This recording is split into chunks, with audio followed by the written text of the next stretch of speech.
Part 5. A Spiritual Meditation on Humanity. What is the nature of humanity? Or rather, what is the reality of human nature and its impact? What is the truth? Humans are the superior species on this planet, whose consciousness shapes physical reality. Many powerful humans seek an enviable life of wealth, fame, and luxury, all the while condoning, justifying, or even exploiting a screwed-up system. Many less fortunate humans rail against the system, but when they get into positions of power, human nature reveals itself. The circle of needs and fulfillment, CONAF, encapsulates and traps us all. The inverted cone of consciousness, ICCON, explains the conscious functioning of each individual, revealing the level of selfishness versus selflessness, vices versus virtues, and evil versus good. The lowest level of consciousness belongs to beings whose circle focuses only on themselves. They fulfill their needs at the expense of others without remorse. Expanding outward, people whose circle encapsulates their family, friends, social group, racial identity, national citizenship, religious affiliation, or human allegiance would still naturally disregard sentient beings outside their circle. Each individual's level of consciousness will influence how they treat others, and collectively, humanity's level of consciousness will reveal how we treat each other species, and the environment. What is the reality and truth of human impact? Do we possess the clarity, courage, and honesty to examine the truth? Or will we obfuscate the truth with mental gymnastics and rationalization because we can't stand the possibility that we are far from perfect? The things we do to fulfill the CONAF because we have a physical body are unimaginable.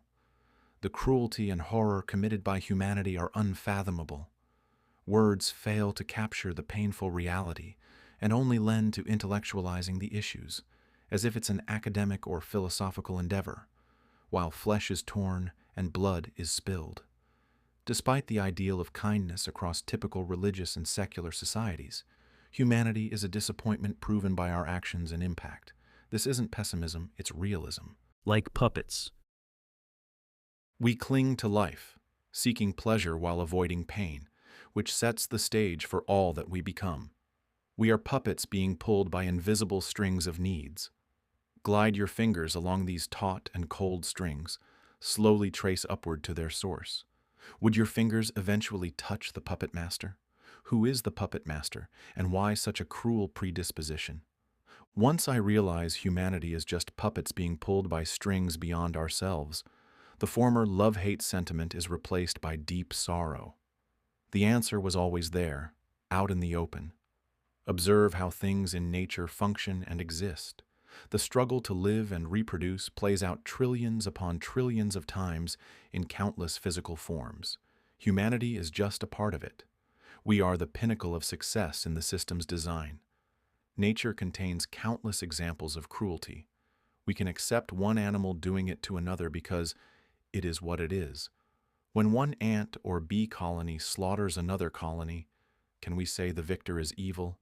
When spiders spin their web to trap prey, then dissolve their innards into soup, is that also cruel? Or when a wasp lays its larvae inside a caterpillar that will eventually be digested inside out while alive, is the wasp sadistic? The strings that pull us are tethered at their source in physical reality. Because we have a body that requires sustenance and feels pain, we are naturally conditioned to protect and comfort it. Can we blame the puppets for moving in response to the strings being pulled? The strings of pain, of pleasure, of sex, of desire. Jesus said, "Father, forgive them, for they know not what they are doing." This sentiment appropriately illustrates our mindlessness and helplessness, going about our day trying to satisfy this vessel and the CONAF. Humanity is simply doing what is programmed in us. Humanity loves the idea of free will, but how much free will can there be to go against the very nature of physical existence? How do we not wipe out habitats and kill or displace animals, especially if they're dangerous and threatening, to make a safe space for living? How do we consume nutrients without clearing land for crops, killing pests, or slaughtering animals? How do we transcend the sex drive, or resist the parental instinct to provide the best for our children, potentially at the sacrifice of others. Even if we withdraw from modern development to live in the wild, survival is always a competition for resources and a struggle for life. If human nature is a formidable opponent, physical reality is even more insurmountable. We strive to see reality for what it is, to accept reality for what it is, and to live in this reality the best we can. True compassion brings not only love and hate, but also hope and despair. How deep is your love? The more sincere the empathy, the more it creates an existential crisis beyond the boundary of one individual's life and circumstances.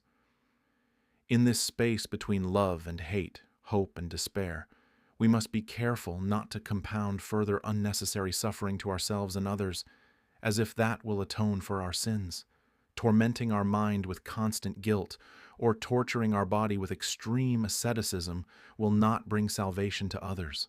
That calf immobilized in his cage, calling for his mother, does not benefit from our self-sabotage. Drops of consciousness. Through spiritual experiences, research, and meditation, I believe that we are just droplets of spiritual consciousness falling onto the earth, splashing onto the ground, as sand and dirt rise upward to envelop our essence. This union is the anchor of our consciousness to physical reality, procreating our physical body from the earth within our mother's womb, while the sun's light imbues us with the energy to manipulate physical reality. Our true essence is the spiritual consciousness trapped within the body, which exists beyond physical aging and decay. Our body is just a vessel to contain this drop of consciousness. Like rain, countless consciousnesses fall across the earth, splashing onto different lands and regions, inheriting different shapes and forms. As a baby grows, it slowly learns about its vessel and the form it occupies. Babies marvel at their body parts, such as arms, hands, fingers, legs, feet, and toes. They learn and adapt to the physical shape they inherit as neuronal synapses grow, connect, prune, and consolidate. As we mature, we naturally identify with the appearance of our vessels.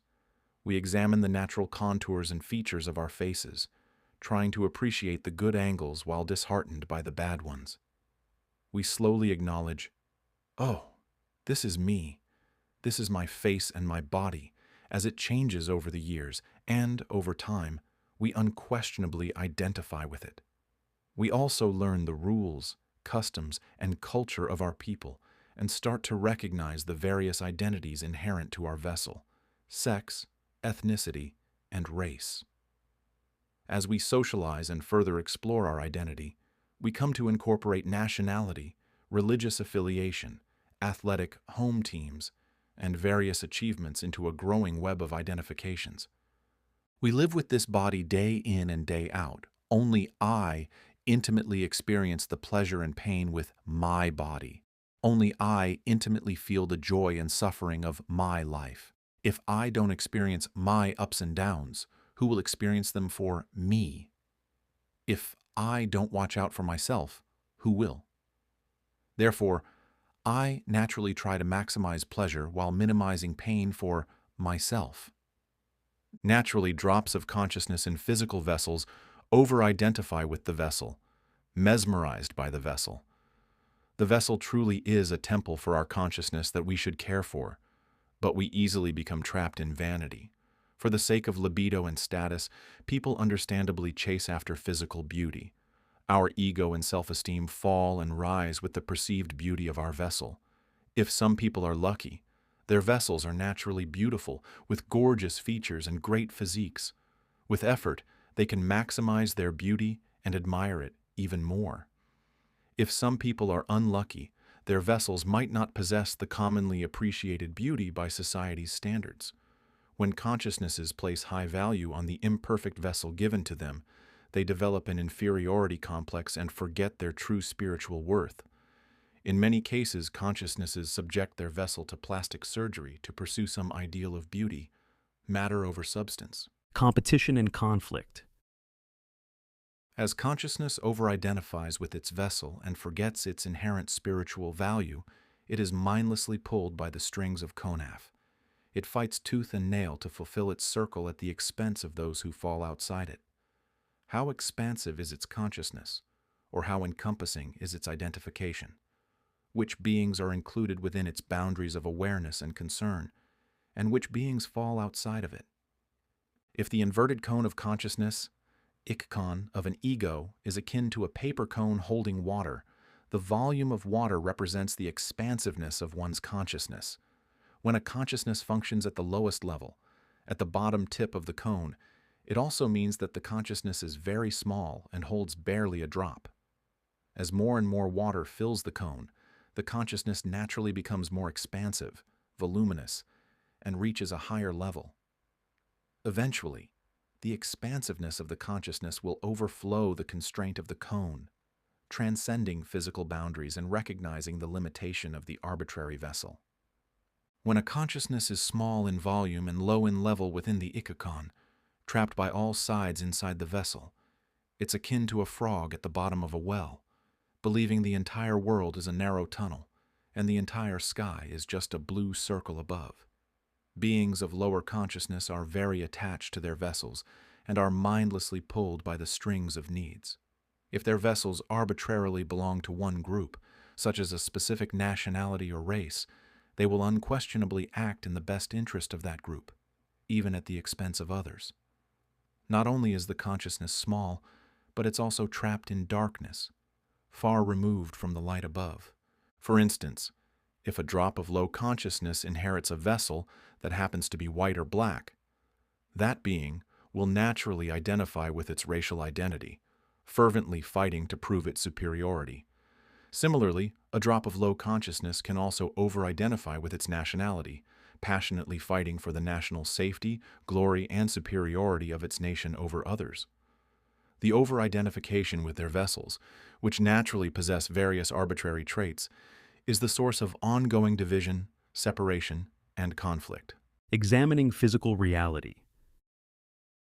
If we are drops of consciousness, why are we anchored to a vessel? For what purpose? I believe the most likely answer is to experience physical reality. We'll explore an even deeper question about why consciousness wants to experience the physical later through a spiritual lens. As discussed previously, physical reality is composed of matter and energy. Our vessel is a physical body that allows us to interact with and experience physical reality. Try to imagine physical reality on Earth without life and consciousness, no trees, vegetation, animals, or humans. It would be similar to the moon or other lifeless planets. Dropping a singular physical body onto those planets, even if habitable, would probably be very boring and literally lifeless. Physical reality, as we know and experience it, is teeming with life and movement. A hermit might enjoy the beautiful desolation on a deserted island, but they are still surrounded by various life forms, trees, grass, flowers, fruits, and vegetables. They are not disconnected from life. The allure of physical reality. The physical body allows our consciousness to experience a physical life and the pleasures of the senses: sight, smell, taste, hearing, and touch. An intoxicating drug when it's going well.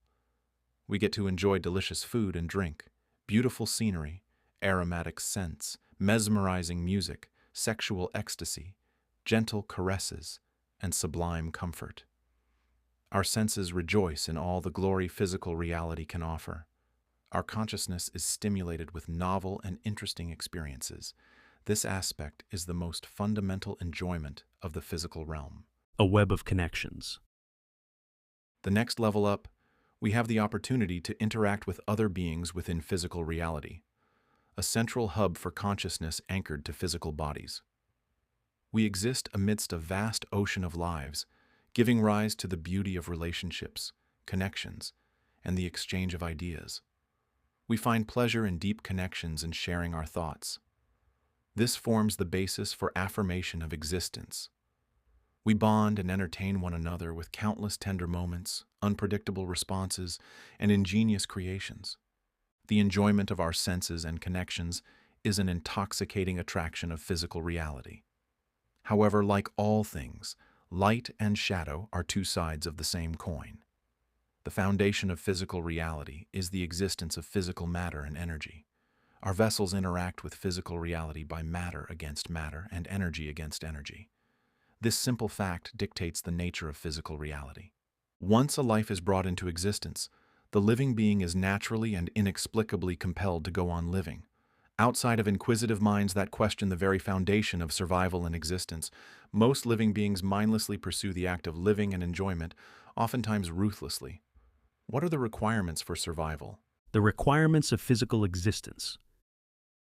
For living things to go on living in physical reality, they must do so in the management of matter and energy, whether they're plants, bacteria, fungi, or animals. The nature of physical reality is designed on the necessity of competition in this management. Two atoms cannot exist in the same singular space, nor can two living beings. By the simple act of living, a living being inherently claims the physical space occupied by the substance and volume of its body. For safety and comfort, living beings also need a personal or bubble space around them that others should not encroach on, especially other beings that might bring them harm.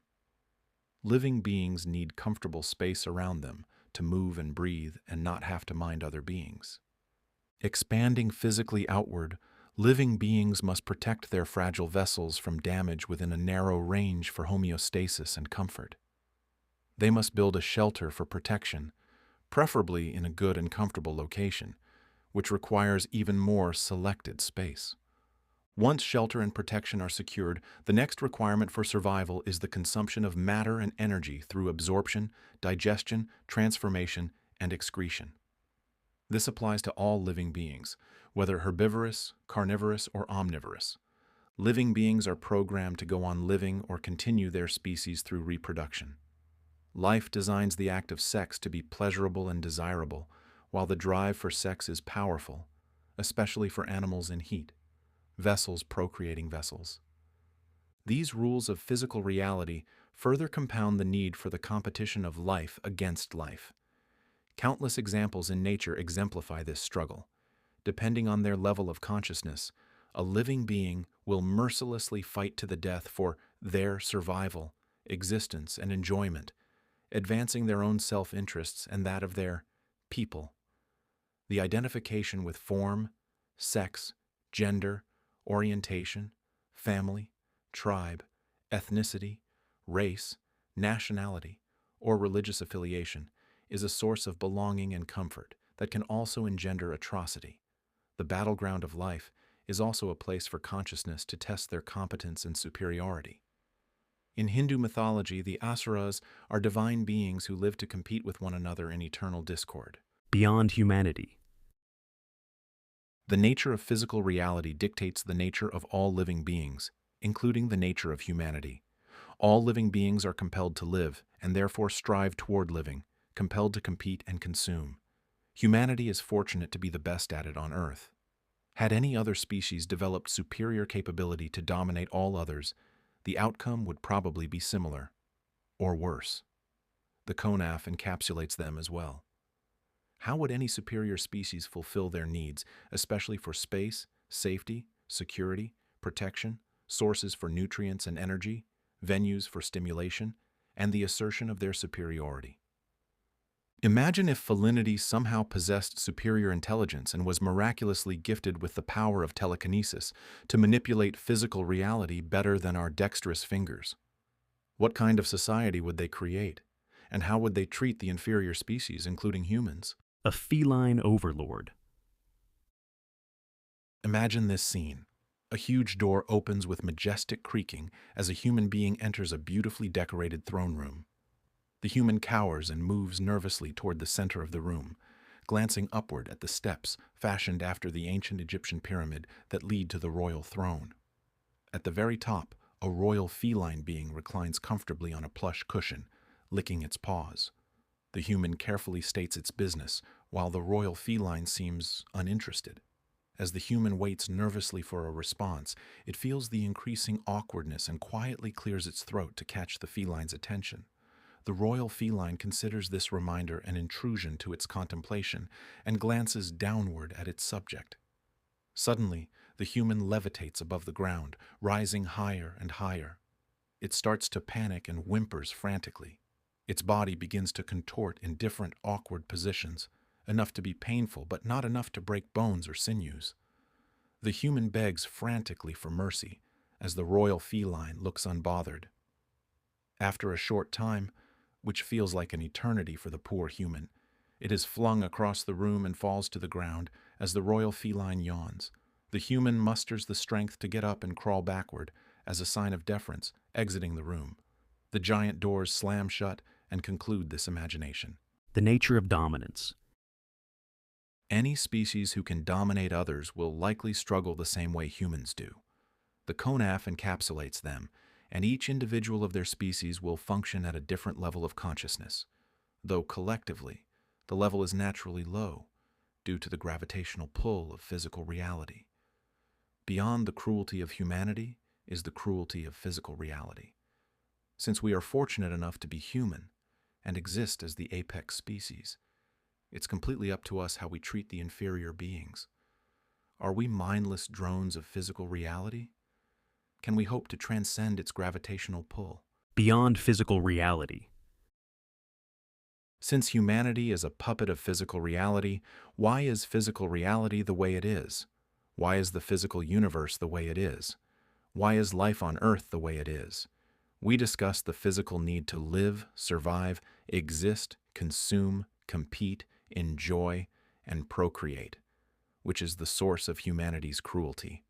But why is this the system's design? What is the purpose of this system? What is the purpose of life? As we try to answer this question, I want to examine certain religious beliefs as they relate to this question, specifically Christianity and Islam. As a disclaimer, I have no allegiance to any religious belief.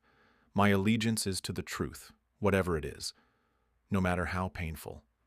If a certain religious belief aligns with reality, I will have a preference toward it, but not in blind faith.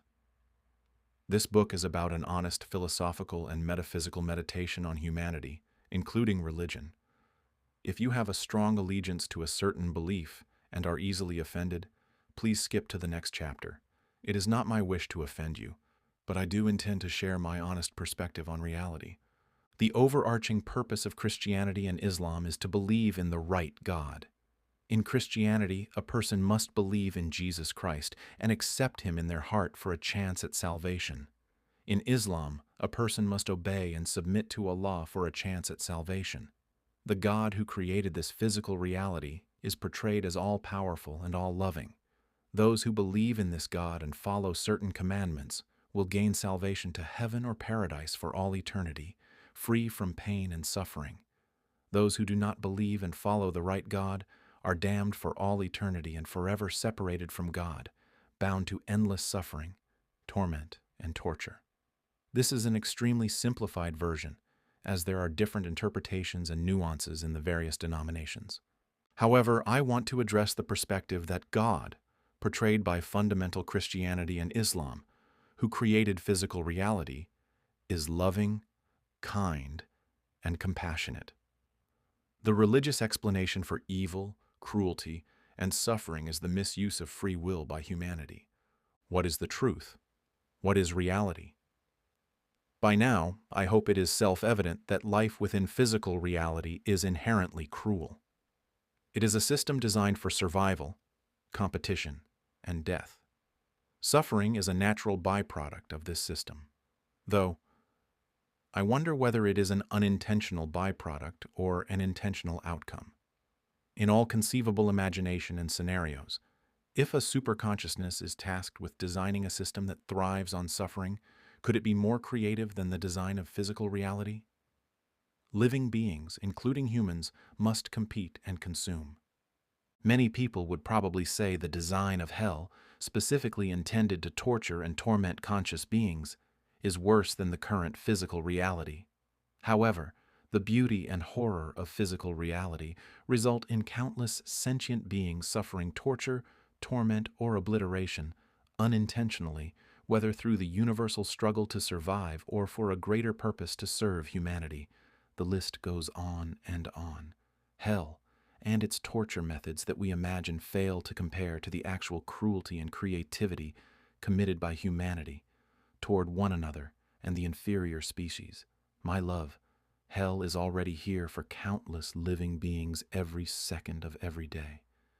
And to them, we are the devils. The concept of eternity.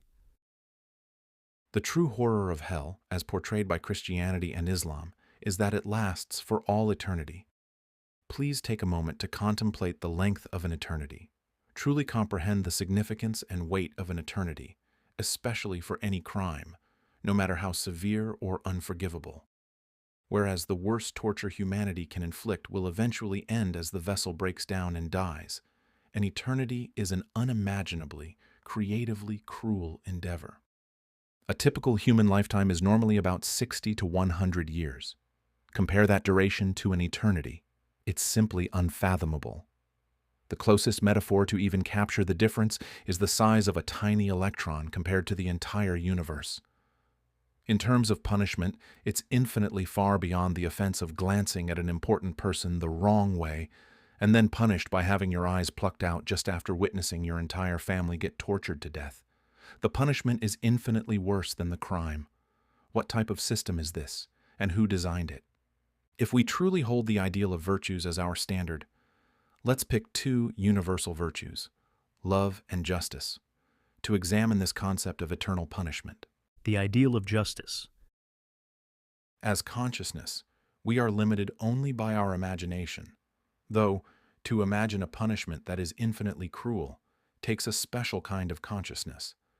We have to ask, what is the intentionality of that belief? Is the purpose to scare non-believers into believing a version of God through fear of an infinitely horrifying experience? Is the purpose of fear tactics, coercion, and manipulation to advance one's agenda? What is justice? What is fairness?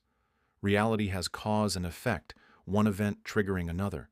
One might even say that there is no intentional punishment, but simple cause and effect. However, a universal constant is change. All things are changing and in flux. There is no permanence. In Buddhism, this concept is called impermanence. A person changes throughout their life, physically, intellectually, emotionally, and spiritually. Is anyone or anything the exact same person or thing as a year ago, an hour ago, or even a second ago? A solid object, such as a rock or a chair, might appear the same from one second to the next, but the atoms that make up those objects have changed and moved on a level beyond the perception of our naked eyes. The human body is constantly aging and decaying, and our mind is constantly shifting and hopefully evolving. What we think and believe in might change over one lifetime. Do we have the exact same belief when we're in our 20s, 40s, 60s, or 80s? From the fundamental belief of devout Muslims or Christians, humans must choose their respective religion in one lifetime for eternal salvation, while non-believers will be punished for all eternity. Even if the entire world only had either Islam or Christianity to choose from, making it a 50-50 chance, that's still a highly tricky and infinitely dangerous task. Why is that the case? Religious inheritance. Many people believe that they chose their religious beliefs willingly and voluntarily. What is the truth? What is the reality? The truth is that religion is a highly regional and social construct. Many regions have a dominant religion that soaks into its customs, culture, and politics. Especially for people who are devout, the shared religious belief is a litmus test of morality, righteousness, and acceptability. Their family or friends who fall outside that religious belief are considered immoral and possibly evil. In rare cases, non-believers or blasphemers are condemned to death, along with traitors or apostates who dare to leave their faith. Within any religious sphere, children are naturally exposed to and indoctrinated into the dominant regional faith from a young age. Family interactions convey the message that a child should learn the right belief and exhibit the right behavior. Affirmation, love, and belonging, the most basic needs for all people, are conditional upon holding the correct belief and behavior. Rebellious consciousnesses who dare to question, show doubt, or deviate from it are quickly reprimanded. In the worst cases, they might get disowned or killed. Due to family coercion and exposure, children are indoctrinated to believe what is right and what is wrong, along with who is right and who is wrong. They internalize this belief deep into their core and subconscious. People who are religiously knowledgeable or pious are respected, stimulating religious study and a sense of superiority. In fact, religious affiliation can affect their entire konaf. Provision of shelter, protection, food, water, sleep, and rest, sense of safety, security, affirmation, competence, superiority, stimulation, and meaning, purpose. Within a homogeneous religious community, their family, friends, neighbors, schools, work, career, promotion, colleagues, social groups, acquaintances, and love interests reaffirm such belief in one another. Eventually, they will likely marry someone of the same faith or force them to convert as a condition for marriage. Their identity and relationships, like a vast spider web, are tied to the religion. Interestingly, this pervasive and all-demanding practice of conformity is not restricted to only dogmatic religions. It also applies to dogmatic political beliefs. During the Cultural Revolution, the political belief of Mao Zedong was the only correct belief, superseding everything else. Everyone in society was expected to have this singular purpose of loyalty and allegiance to the dogma. Everyone, especially children and spirited teenagers, was encouraged to smoke out non-believers and sinners, including their own family, in struggle sessions during the Cultural Revolution. Expanding outward, any dogma that leaves no room for error or mistakes can become deadly. Any child born into such an environment is forced to adopt it, or risk being ostracized. Once a belief is internalized and sinks into the subconscious, how can you accurately examine it? Now, truthfully ask yourself, if my consciousness were to drop into a vessel of a different family in a region with a dominant religious belief, much different from mine now, how likely would I stay within that religious belief, out of subconscious internalization, social connections, or fear for safety? For example, if you were born into a devoted, loving, and connected family and community in Pakistan, Iran, Iraq, or Afghanistan with Islam, Romania, Zambia, or Brazil with Christianity, Judaism in Israel, or Hinduism in India, how likely are you to adopt the religion of your family and connections? We are drops of consciousness into unique vessels in different regions of the world. Our family and surroundings have a significant influence on our beliefs and worldview. This is a simple fact. The more attached we are to the given vessel and identity, the more small-minded and short-sighted we become. The same drop of suggestible consciousness in a strongly connected Muslim family will become a Muslim, just as that same suggestible drop in a strongly connected Christian family will become a Christian. Similarly, a consciousness seeking superiority through group affiliation will mindlessly attempt to assert dominance for whichever group it happens to inhabit at the time, racial, national, religious, etc. How many people have the intellectual inquisitiveness to truly question their beliefs? How many people possess the courage to disrupt the entire web of identity and connections to pursue a different path? Religion offers answers to the nature and issues of life. If you were looking for answers, chances are the dominant religious belief has always been there to provide you with their version of reality. Chances are you would adopt it like a sponge. Would you dare to leave your religion if you no longer believed in it? Honesty requires courage. Wisdom requires knowledge. If a particular religious belief is true, especially for fundamental Islam or Christianity with mutually exclusive eternal salvation or punishment, it means that being randomly born into the right region and family is a blessing beyond imagination. If the only chance to get it right is one lifetime of random luck for an eternity of reward or punishment, is that fair? Where is the justice? The concept of love. Love can be defined in many ways, but for me, love is the awareness, care, and concern for someone's well-being. More specifically, if we truly love someone, we would care and want to help fulfill their konaf. A selfish being with lower consciousness who only loves themselves will naturally only care about their own needs and fulfillment. Knowing that the ocean of humanity is vast with drops of consciousness scattered all across the globe, we must acknowledge that different vessels in different regions are bound to their customs, cultures, and beliefs. This diversity is natural and inevitable. Our differences add color, beauty, and dimension to the kaleidoscope of humanity. With knowledge, truth, and wisdom, anyone should be able to see the reality of regional religious influence. If a truly loving being of higher consciousness embraces the well-being of all humanity within their compassion, they would feel some sort of way about eternal salvation or damnation for a random group of people in an arbitrary region versus another group in a different arbitrary region. Their love for humanity, if true, would encompass everyone, regardless of religious affiliation or lack thereof. Whether a loving being is a devout Muslim or Christian, sincere wisdom and kindness would force them to scrutinize their system of belief on the standards of virtues. With strength, they would have the courage to question the compassion and justice of such a system. On the other hand, beings of lower consciousness are perfectly content within a system they believe would serve their own interests, even if that system is unjust and unkind to others. Their circle of concern is quite small, limited to only themselves and their close affiliates. As long as they believe they are destined for heaven or paradise for eternity, they rarely question their beliefs. If they consider their system to be the ultimate truth, they may view it as both necessary and compassionate to convert others to their faith, even through coercion, intimidation, or torture. To them, risking discomfort or even ending someone's life in this world seems justified if it means saving others from eternal suffering. This is a perverse rationality of an unjust and unloving belief system that encourages division and conflict among humanity. We can see it every day, even now in 2025, and ongoing.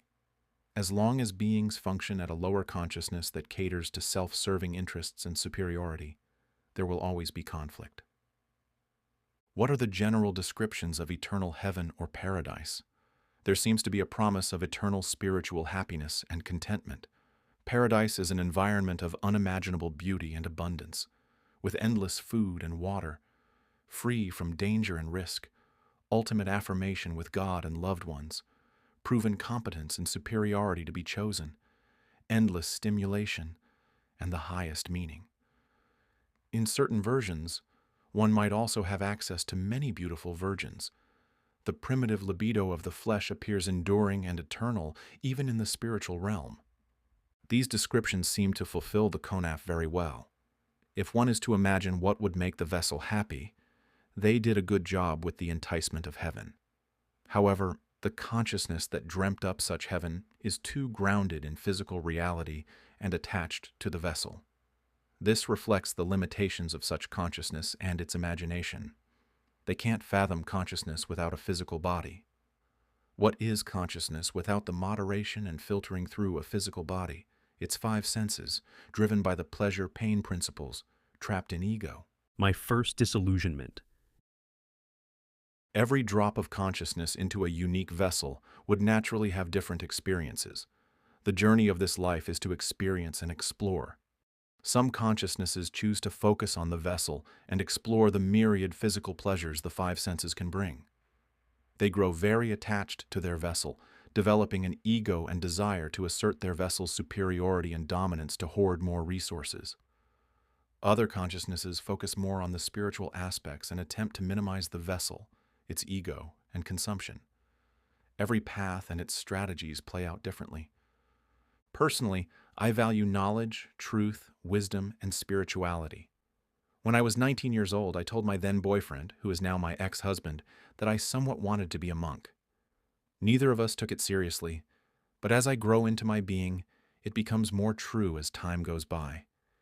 Even to this day, I still respect the monk's pursuit of spirituality and a life of simplicity. Spirituality is a sense that we are more than just a vessel, that there is something higher and better than this material world. The very first time I remember my heart breaking, the onset of disillusionment with physical reality, happened when I was around 6 or 7 years old. It was the time of Lunar New Year, the biggest holiday in many Asian countries, and the festivities sparkled all around.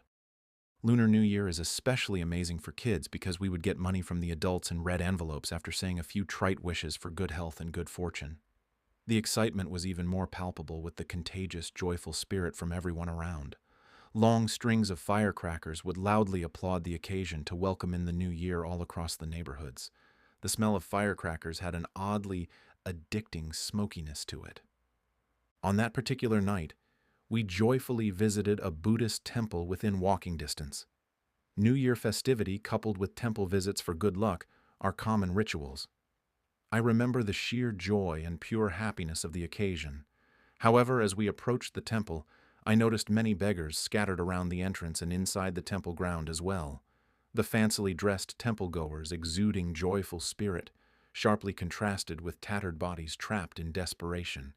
Some of them were missing fingers, some vessels were missing an eye or two, and some were missing a foot or even both legs. Some of them were dragging their bodies on the ground, lifting their heads with arms outstretched, begging for kindness. Their eyes were sad and pleading, scraping for a bit of compassion from the temple-goers. I later learned that many of them were veterans from the war and/or victims of untreated leprosy. Their plight and eyes were haunting. My heart deeply sank for the first time. How could such tragedy occur in a festive event? How could some people be so happy and carefree while others were obviously suffering?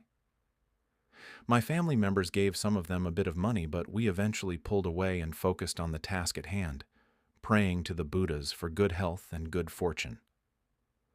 On our way out of the temple, I glanced at them from a distance with a heavy heart, avoiding eye contact because I couldn't bear the suffering. A theme that seems to come up over and over again, averting my eyes and guarding my heart. As we exited the temple, there was a big truck with a green canvas covering the back. The police were helping the beggars onto the truck. I asked the adults what they were doing, and it appeared that the government was rounding up the beggars to clear the temple of unwanted depressing elements. The joyful temple visitors probably did not want to be bothered by such downers. I walked home that night with confusion and deep sadness for the first time. A few days later, we returned to the temple for another outing, and there were no beggars around. The sanctity of the temple had been restored, a place for sincere worship and untainted spirituality for the compassionate Buddhists. My spiritual experiences. To better understand myself in the world, I started to dabble in meditation during my college years and have progressively practiced it more seriously over time. I credit meditation for the decision to quit engineering, sell my condo, and pursue medicine at the age of 25. I asked for guidance from the universe in the quietness of meditation and felt a strong calling to make that leap toward psychiatry, to be closer to consciousness. I had heard that deep meditation can bring a higher experience of spirituality, but while my meditation experiences do bring a lot of calmness and clarity, I could never achieve that transcendental state. Over time, I heard about people experiencing different spiritual ritual experiences that could bring such a higher state of consciousness.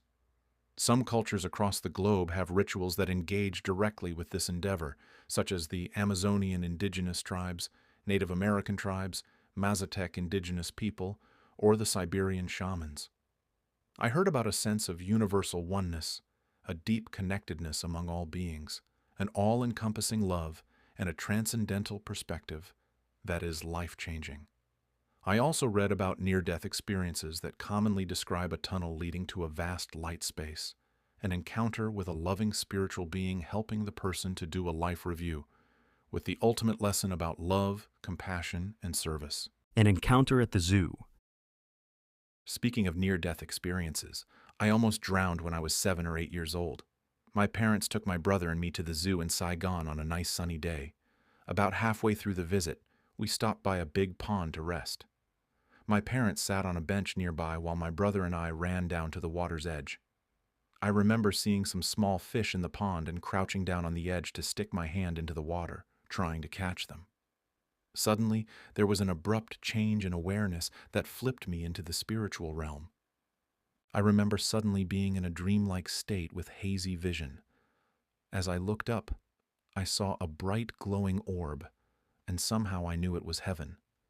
As I looked down, I saw white shadows waving at me from far away, beckoning me to come join them. There were two obvious choices, either go up or go down. I felt drawn to the bright, loving orb overhead. A thought crossed my mind, asking if I was okay with going away. I remember a feeling of peace and acceptance, and was just about to consent to go to heaven. Suddenly I remembered my mom, dad, and brother, and my attachment to my family held me back. I decided that I couldn't leave them behind. At that very moment, I felt a random tightness around my torso. I was confused by this sensation. Then my awareness suddenly switched back to physical reality. Somehow, I was in the water, and someone was dragging me to shore. He must have embraced my body with one arm while paddling with the other. I remember seeing the grass-covered land a bit far off. It seemed like I was in the middle of the pond. I think it was a young man who pulled me to safety, and there was loud commotion all around. A child almost drowned. Where are the parents? I remember my parents asking my older brother why he didn't say anything when I fell into the water, and he said he was frozen in fear. I remember walking out of the zoo in wet clothes, questioning if what I saw and felt was real. Later, I heard a rumor that many people had drowned in that pond, whether by accident or suicide, and their souls wanted company, so they dragged people in. To this day, I still question my sudden lapse of consciousness and switch in awareness. I have no medical issues whatsoever, but maybe the act of bending down to play with the water somehow affected the blood flow to my brain and rendered me unconscious. Or was it a one-time seizure? Also, how did I drift so far out to the middle of the pond when I fell at the edge? The bright glowing orb was the sun through the veil of water as I was drowning. But who were the white shadows at the bottom of the pond waving at me? That question about whether I want to go or not. Who was I conversing with? My first spiritual trip. After extensive research, I meticulously arranged for a spiritual ritual to bring about a higher transcendental state of consciousness. I was skeptical at first, but entered with an open mind. Initially, nothing seemed different, and I wondered if it was all a hoax. However, I soon started to feel a buzzing energy in my body, accompanied by a sense of restlessness. As it intensified, I felt somewhat uneasy, but reminded myself that this was a known part of the ritual experience. With mindfulness, I could acknowledge and accommodate the vibrating energy without much concern. However, I can see how this buzzing sensation could easily induce anxiety and self-amplify into a scary experience. The vibrations seemed to increase in both strength and frequency. Eventually, I felt my brain buzzing too at a high frequency. The restlessness prompted me to lie down, then sit up, then lie down again. As I focused my meditation on pre-selected meditative music, every beat and melody became mesmerizing. Every note carried the entire weight and significance of the present moment. Eventually, my entire consciousness became solely focused on the melody, and I started to visualize a shifting kaleidoscopic fractal matrix that responded to every note. The visualization only occurred when I closed my eyes. When I opened my eyes to check the physical reality around me, everything was solid and unchanging. Over time, my consciousness became lost in the sound and visualization, going deeper and deeper inward. The kaleidoscopic fractal matrix was constantly shifting inward, and I was merging with it. There was a sense of underlying love and peace that permeated all of existence. It felt natural to know that the foundation of all things is love, and that everything will be okay. At one point, my hands were clasped on top of my stomach, and I remembered that this was the pose my dad was in when he died in the ICU. The memory made me question what death is like, and the response was that death is just a return to the ocean of kaleidoscopic fractals, loving, peaceful, and calming. It felt as though physical existence is unique and experiential, but eventually, we all return to the source. Time and space seemed distorted. I knew where I was and how many hours of flight it took from the US, but the distance felt insignificant, as if the US could easily be across the street. Life felt like a dream, and the kaleidoscopic fractal field was the actual reality. Physical reality felt like a budding of this underlying reality. I went deeper and deeper in, feeling a universal connectedness with oneness and all of its many manifestations. I lost myself in that state, like a drop merging back with the ocean. As my consciousness started to return to physical reality, I saw the planet Earth from outer space, a beautiful glowing planet, and started to remember that it's my current home. A thought crossed my mind about how precious and small Earth appears from that vantage point. Slowly, the facts about my life and my ego poured back into my awareness. It felt like a mixture of recovering memory and someone teaching me facts about Earth. I remembered the different continents, and that I came from one called Asia, but now live in one called North America. I remembered the different animals, including human beings as the dominant species. How oddly naked and walking on two legs. I remembered that there are different races of humans, and that I happen to be one of them. I remembered there are male and female, with different sexualities. I remembered that people engage in sex, but at that moment, I could not understand why people would voluntarily participate in such odd and peculiar behaviors. I slowly remembered the various roles and identities of my vessel in this life, like a person with amnesia starting to recall their life again. What I experienced is called ego death or ego dissolution, when a consciousness travels so deep into the spiritual realm and merges with the underlying ocean that it forgets the vessel and ego. Coming back to this life and this identity felt so arbitrary, such random traits of a vessel to be male and Asian. I could easily have been any race and any sex, but this is my current role. I remembered seeing my husband coming into the room to check on me, and I was wondering whether he's a kind soul to accompany me on this life's journey. I could sense his genuine kindness and that it was safe to trust this stranger. Coming back to physical reality was difficult, especially as my consciousness was half in and half out. This physical life felt like a bad dream I couldn't wake up from, and this bad dream was unfortunately very solid and would last for a while, so I had to find a way to live with it. Reality and dream were mixing. Which realm was real and which an illusion? I felt that if I closed my eyes long enough, maybe I could merge back into the ocean, but it receded further and further away as time went on. Within a day, I was solidly anchored back into physical reality. Lessons from the first trip. The spiritual journey did not drastically change my spiritual beliefs. It only solidified them. I've always felt a resonance with the phrase, "We are spiritual beings with physical experiences," and the journey has shown me that truth within my core. It's now deeply experiential and emotional, no longer just an intellectual or philosophical understanding. I truly believe we are drops of consciousness inhabiting different vessels. My current vessel is a Vietnamese American male, which feels random and arbitrary in some sense. But isn't that the case for everyone? Most people just don't question it. Most people don't question why they have a specific vessel with a specific set of identities. They simply accept and grow into their vessel. As babies, they instinctively learn the boundaries of their vessels, mesmerized by their hands and feet. As they grow older, they look in the mirror to see their face and body, turning it to different angles to find the best one, and over time, they accept that, this is me, this is my face, this is my body. Diet and exercise can modulate the shape of their vessel, but the base material is already there.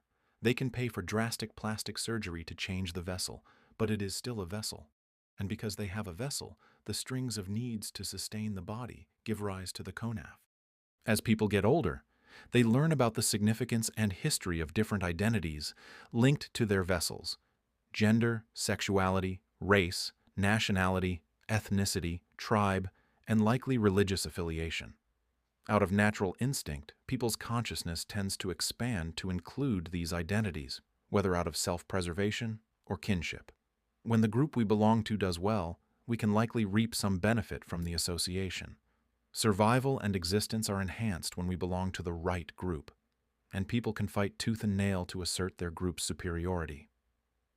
I feel that the irony of life is that the same consciousness who is fanatical and fervently attached to an identity, fighting hard for their arbitrary group association, can be the same zealot fighting and dying for a different group in a different lifetime.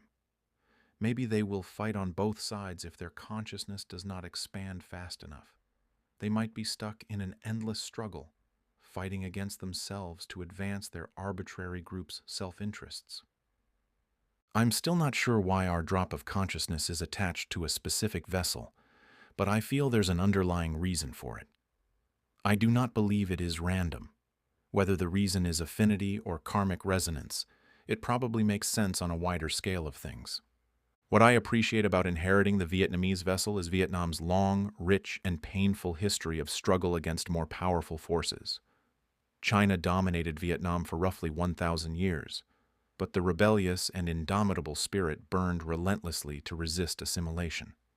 The Mongol Empire tried to invade Vietnam multiple times during their sweep across Asia, but Vietnam repelled them.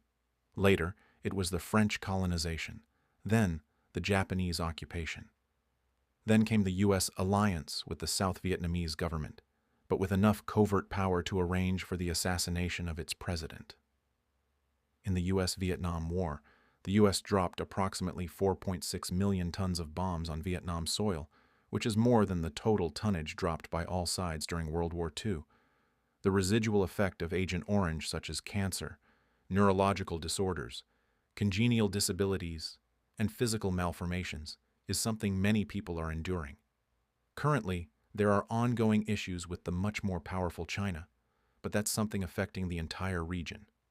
However, as I admire and lament Vietnam as the underdog, I'm reminded that Vietnam also wiped out the Cham nation in its expansion. Who cries for the Cham people?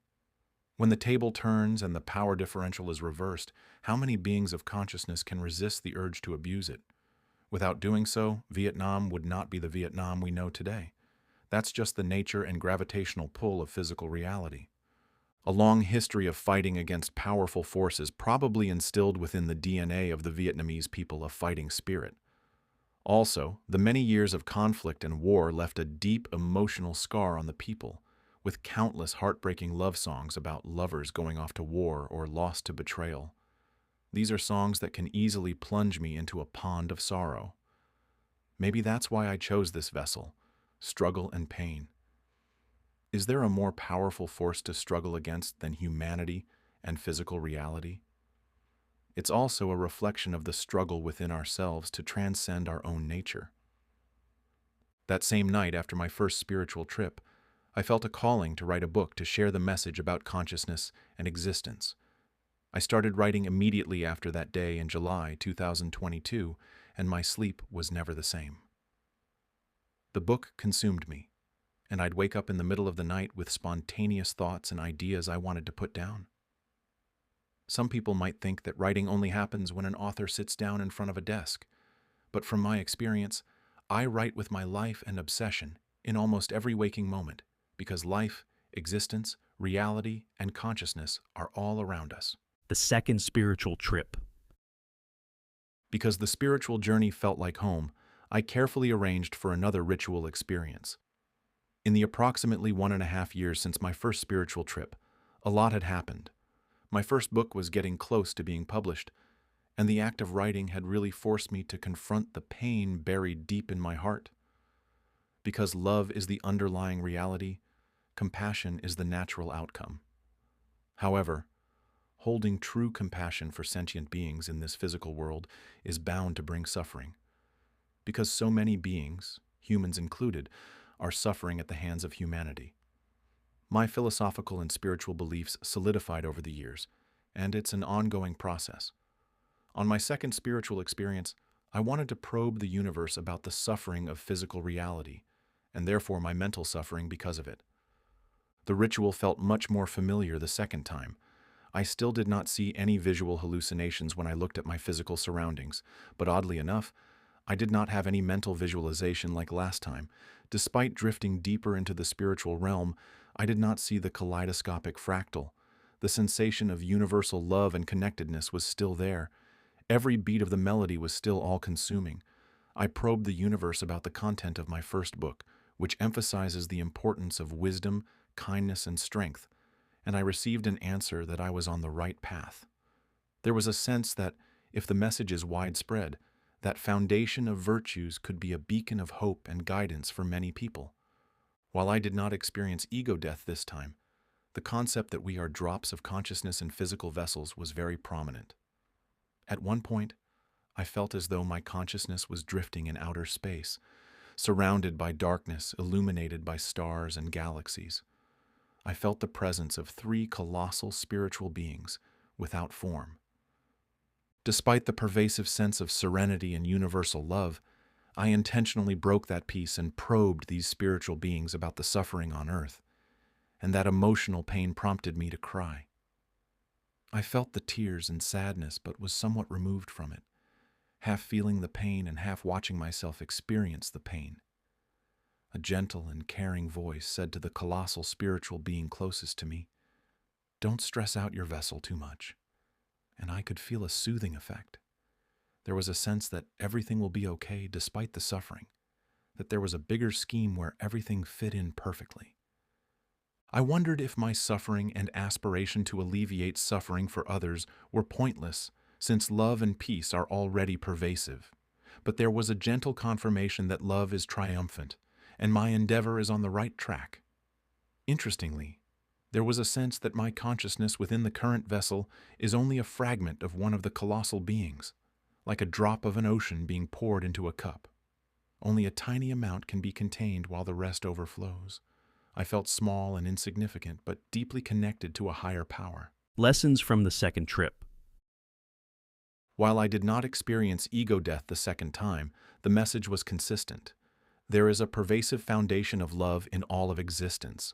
Despite the suffering, there is compassion and equanimity to cradle it. More profoundly, we truly are drops of consciousness in a vessel. Because our consciousness could, in a sense, be dropped into any seemingly arbitrary vessel, it logically necessitates a deep compassion for all vessels. I could be anyone. I could be you. You could be me. And you could be anyone as well. The boundaries that separate one vessel from another, especially in terms of arbitrary divisions like gender, nation, or ethnicity, are quite superficial.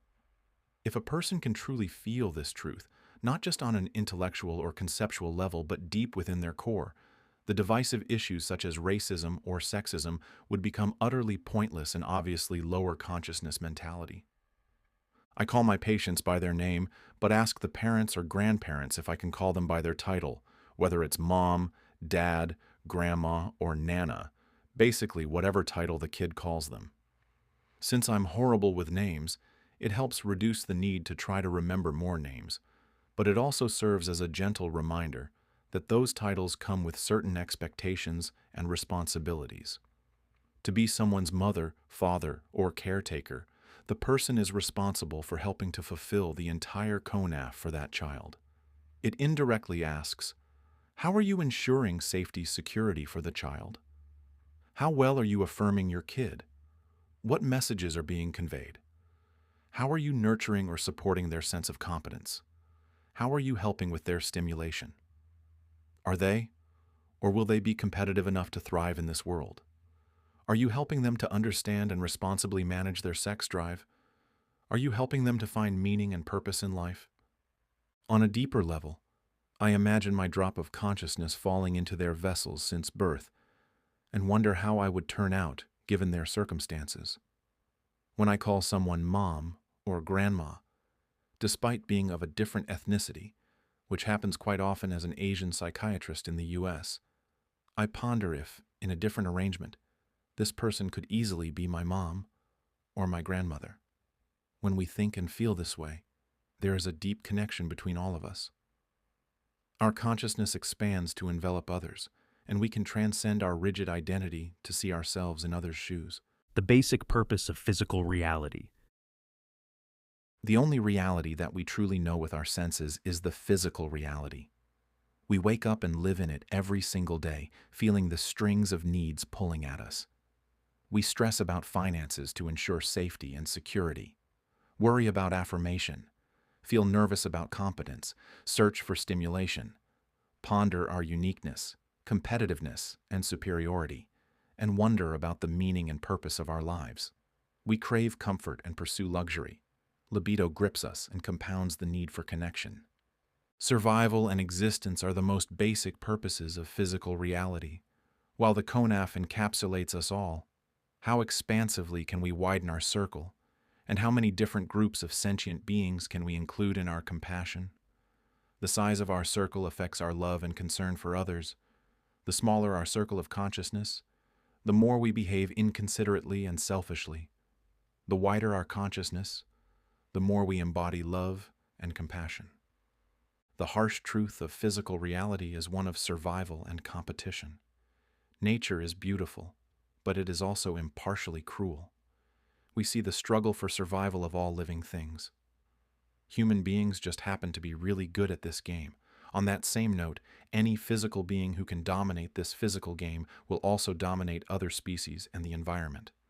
Since physical reality is cruel and predicated on competition for limited resources, consuming one another to survive and thrive, why are we here?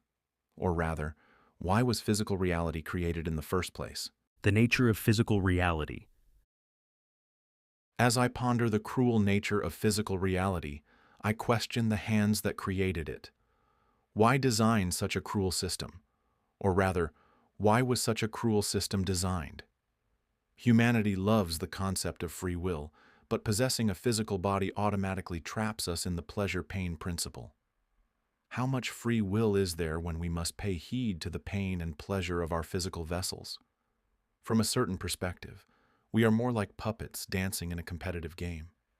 The more I ponder, the more I realize that my tragic love story with humanity is caused by physical reality itself.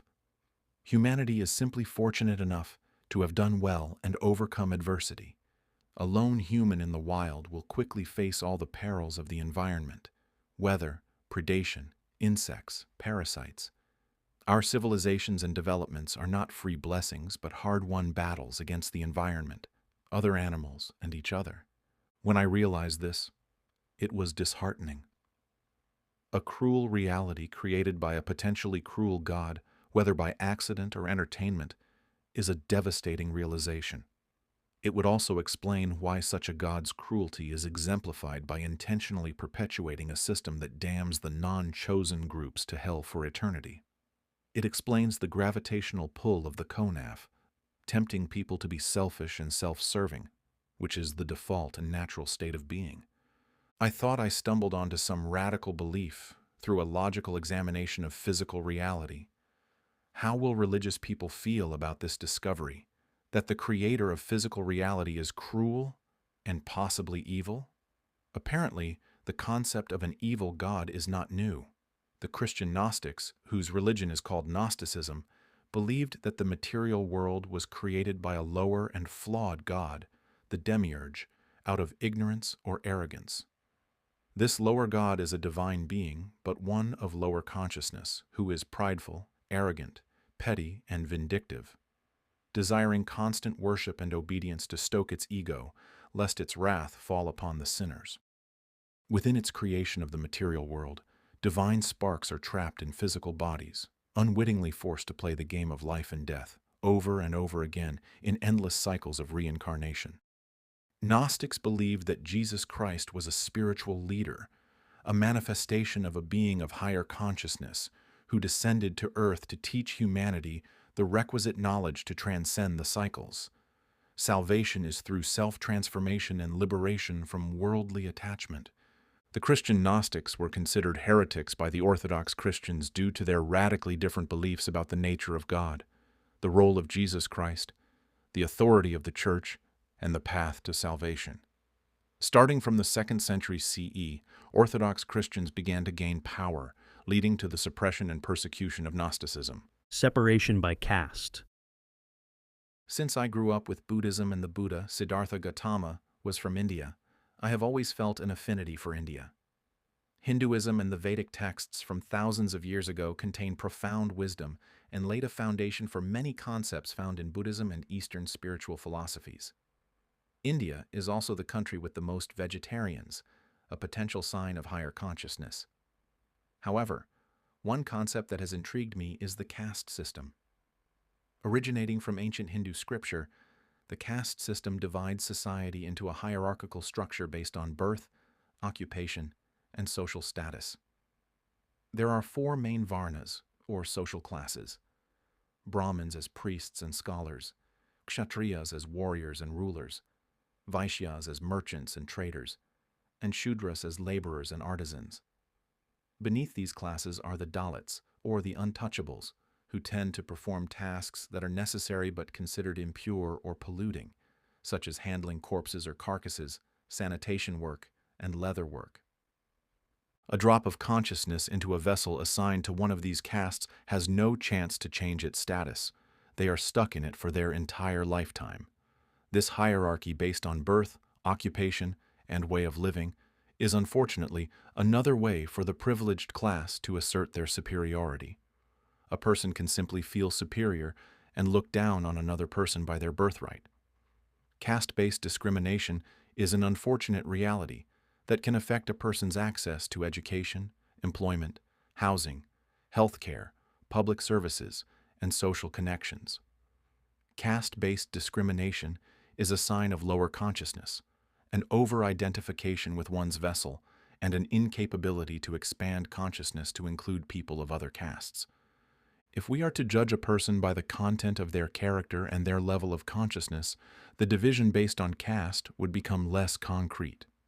A person from a lower caste might truly have cultivated a more virtuous character and have expanded their consciousness wider and higher than a person of a higher caste.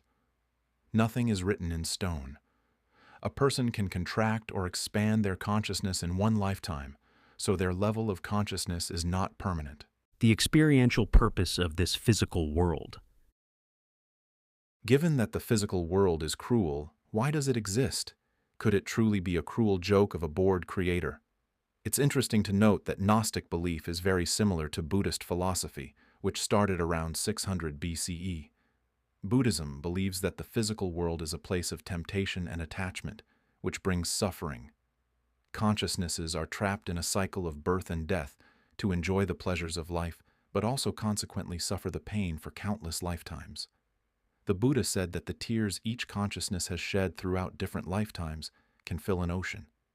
Instead of a creator, however, Buddhism believes that the impartial law of karma is at work. Consciousnesses are attracted to material pleasures and therefore keep getting drawn back to earth. Because truth is based on love and justice, my spiritual meditations have shown me that the physical world was created by the divine consciousness, curious about physical experiences. There is no cruel God who enjoys the suffering of physical reality, but rather the consciousnesses who want the physical experience created, sustained, and inhabited it. The necessity of a physical body was made obvious during my first trip when I could conceptualize the physical pleasure of food and sex, but that state of pure consciousness without bodily sensations cannot fathom what the physical pleasures truly feel like or why they are so enticing. Consciousness is a state of intentionality, awareness, and experience. From my spiritual experience, the vast expanse of pure consciousness untethered to a physical body is one of pervasive love, peace, comfort, and tranquility. It felt like the embrace of a warm, loving blanket. This state of expansive consciousness and the associated emotions felt like home. The pervasive transcendental feeling of serenity is always welcoming. The emotion that was missing, however, was one of excitement and intensity. I wonder if a consciousness existing in that state for a long time would become curious about other experiences and long for the intensity of emotions. Such consciousnesses could imagine and fantasize about diverse experiences, realms, and realities, similar to how we create captivating storylines in books and movies. The physical realm is one of these realities that can offer a unique experience. Consciousnesses curious enough about physical reality will be tempted to descend into this world. The foundation of physical reality and the material universe was set in motion by the Big Bang, where a point of singularity exploded into the expanding universe. Consciousness thought of an idea, collapsed it into existence, and created an entire physical universe. It's likely that an expanding universe will eventually contract back to a point of singularity as all consciousnesses merge back into oneness, then expand again with a different variation. While we ponder consciousness without a physical vessel, it's equally interesting to consider a physical universe without consciousness or living things. If the entire universe were empty of sentient beings, Would the material world simply exist without any conscious being to conceptualize and experience it? The Earth is a living hub in the material universe. Curious consciousnesses probably view it as an amusement park with lights, entertainment, competition, and novel experiences. The struggle for life and death, along with the triumphant victories of pleasure and pain, imbue physical existence with an unparalleled intensity. The glitz and glamour of physical reality are probably as seductive as any exciting adventure. Consciousnesses choose to descend and inhabit physical vessels. Life is a game of survival and competition, from the smallest virus or bacteria to the largest animal. Emotions surrounding survival and existence abound with fear, joy, excitement, sadness, anger, and ecstasy. Consciousness created physical reality and continues to modify it through the physical body. Evidently, human consciousness continues to mold the landscape and transform resources. In this game of survival and competition, we crave stimulation, experiences, and victories. We become mesmerized by form and addicted to the ego. The more we are tempted by physical pleasure, the more attached we become to this world. We seek pleasure, not realizing that suffering is its unavoidable companion. Like two sides of the same coin, or the complementary nature of light and shadow. One cannot exist without the other. To experience physical reality, we must collapse reality and anchor onto a physical body, which comes with a set of demands that form the basis of the conaf. The temptation to maximize the vessel's pleasure and stroke the ego's pride naturally shrinks our consciousness. The way of the material world is one of pleasure and consumption. The more a consciousness gives in to temptation, the smaller it contracts. Unsurprisingly, many wealthy beings accumulate their possessions by seizing resources from others. A mansion isn't enough. They need an entire island. Greed is a bottomless desire that is a natural part of the ocean. When the collective consciousness is low, the struggle between the haves and the have-nots is an endless cycle. The people at the bottom suffer the injustice of the system and fight to topple the exploitative ruling class on top with righteous indignation. However, if they are successful in turning the wheel and securing a spot on top, then greed for comfort, indulgence, and status eventually grips them as well. In time, they also maximize their accumulation and exploitation of power, as best exemplified by the powerful elites in both capitalist and communist nations, despite their vastly different socio-economic philosophies. This is the current nature of humanity. Beings of lower consciousness who achieve material success tend to gloat about it. Wealth, status, fame, beauty, comfort, luxury, privilege, or possessions. While we are all unique individuals, collectively, humanity tends to worship these attributes across the connected globe, despite professing otherwise.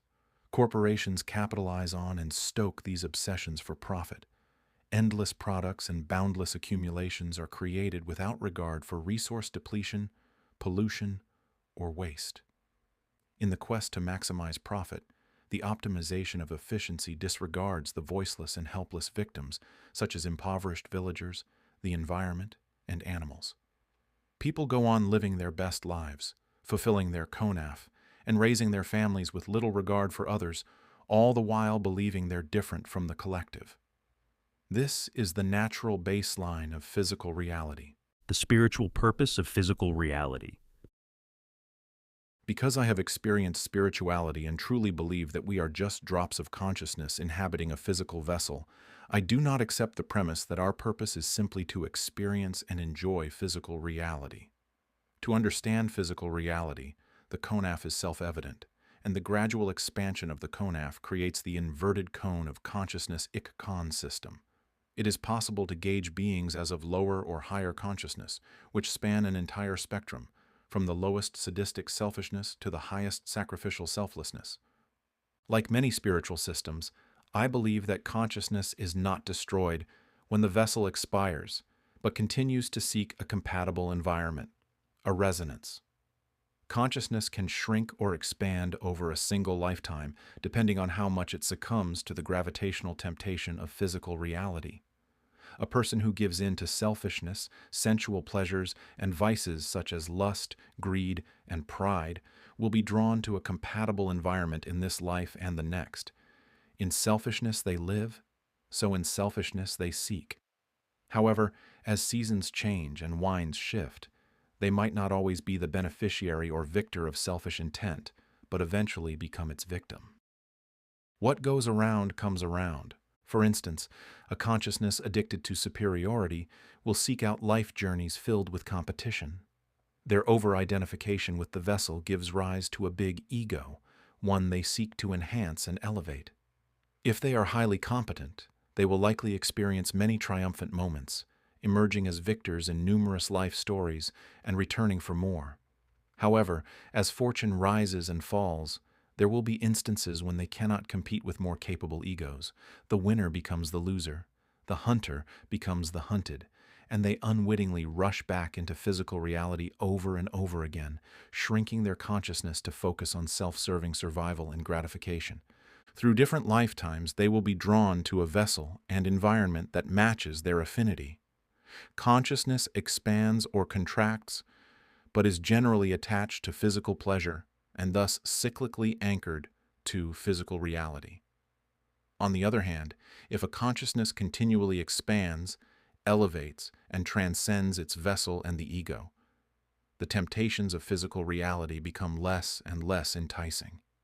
The expansion of consciousness recognizes the underlying unity, and therefore develops true compassion for all beings, shifting the focus from selfish living to selfless service.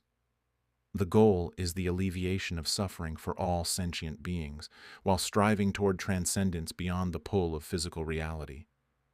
Physical reality, while real, is more like a dream, and the spiritual experience, while evanescent, feels like the true home. There comes a point when one feels trapped between these two realms. Because we have a physical vessel with its demands, the necessity to sustain its survival can feel like a chore at times. Once elevated, one gazes at possessions, self-serving personal connections, and worldly accomplishments with sad indifference, realizing these temptations are trapping many people. The expansion of consciousness is the cultivation of virtues anchored in wisdom, kindness, and strength.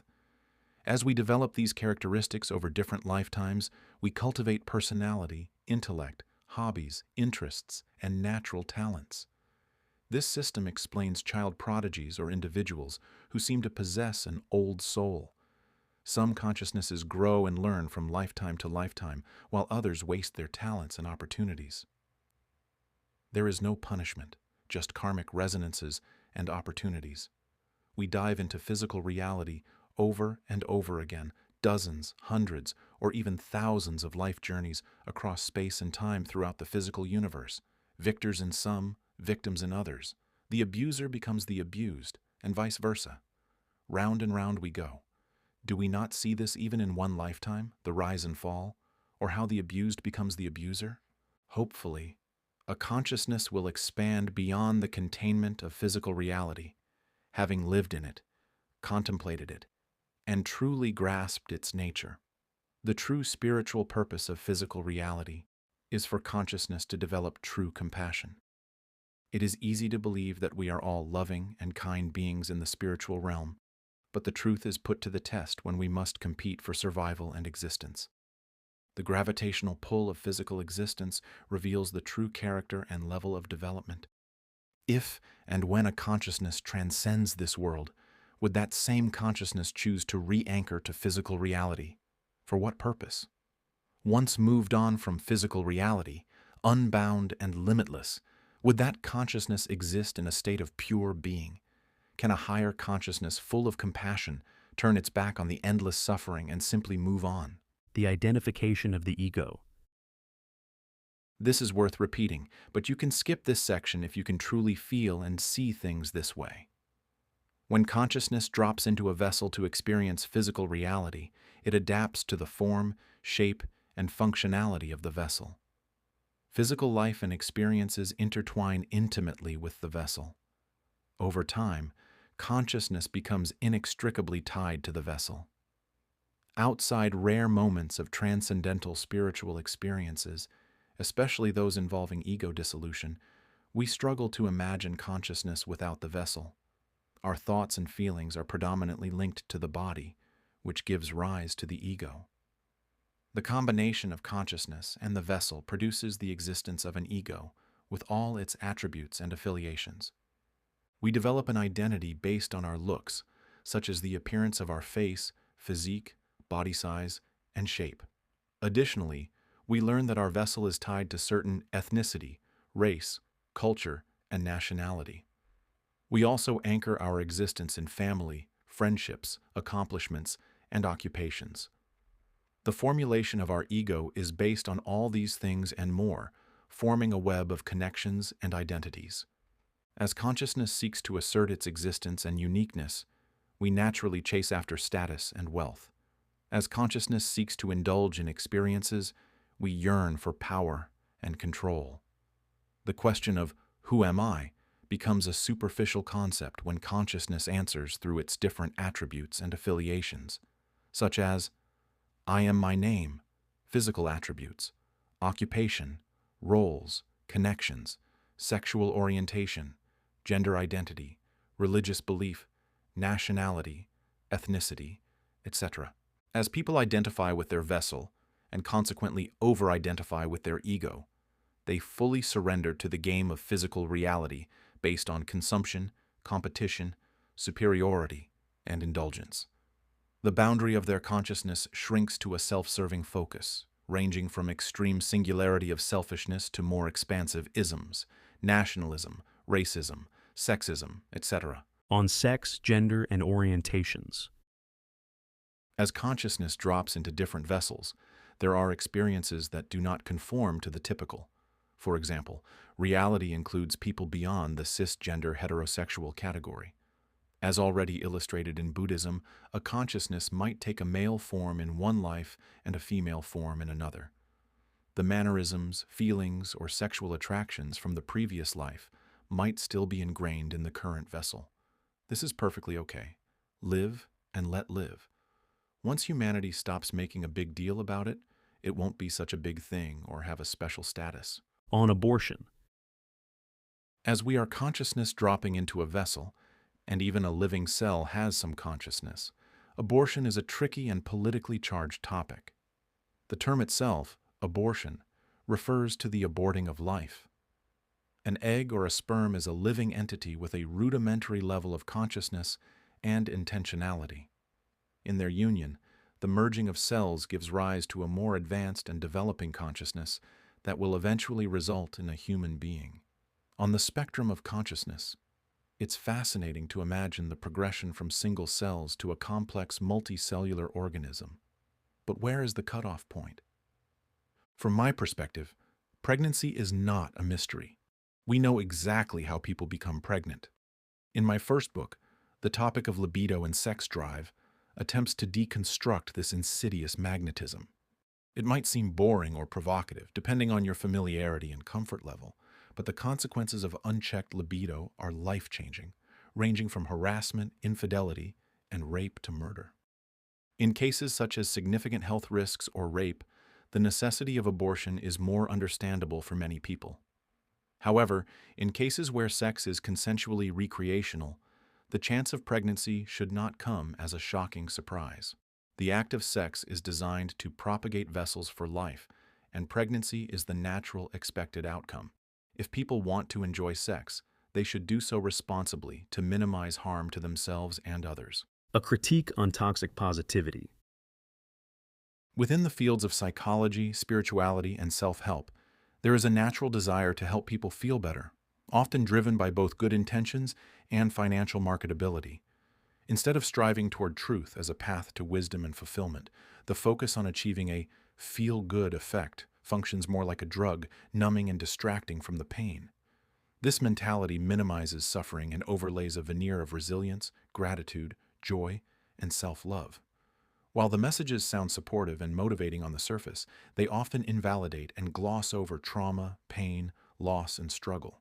For those who are truly suffering, this superficial guidance rings hollow. The incessant need to be positive and focus on the bright side while ignoring or obfuscating painful truths can be extremely toxic. If reality is painful, true mindfulness lies in the capacity to acknowledge the pain and sit with it.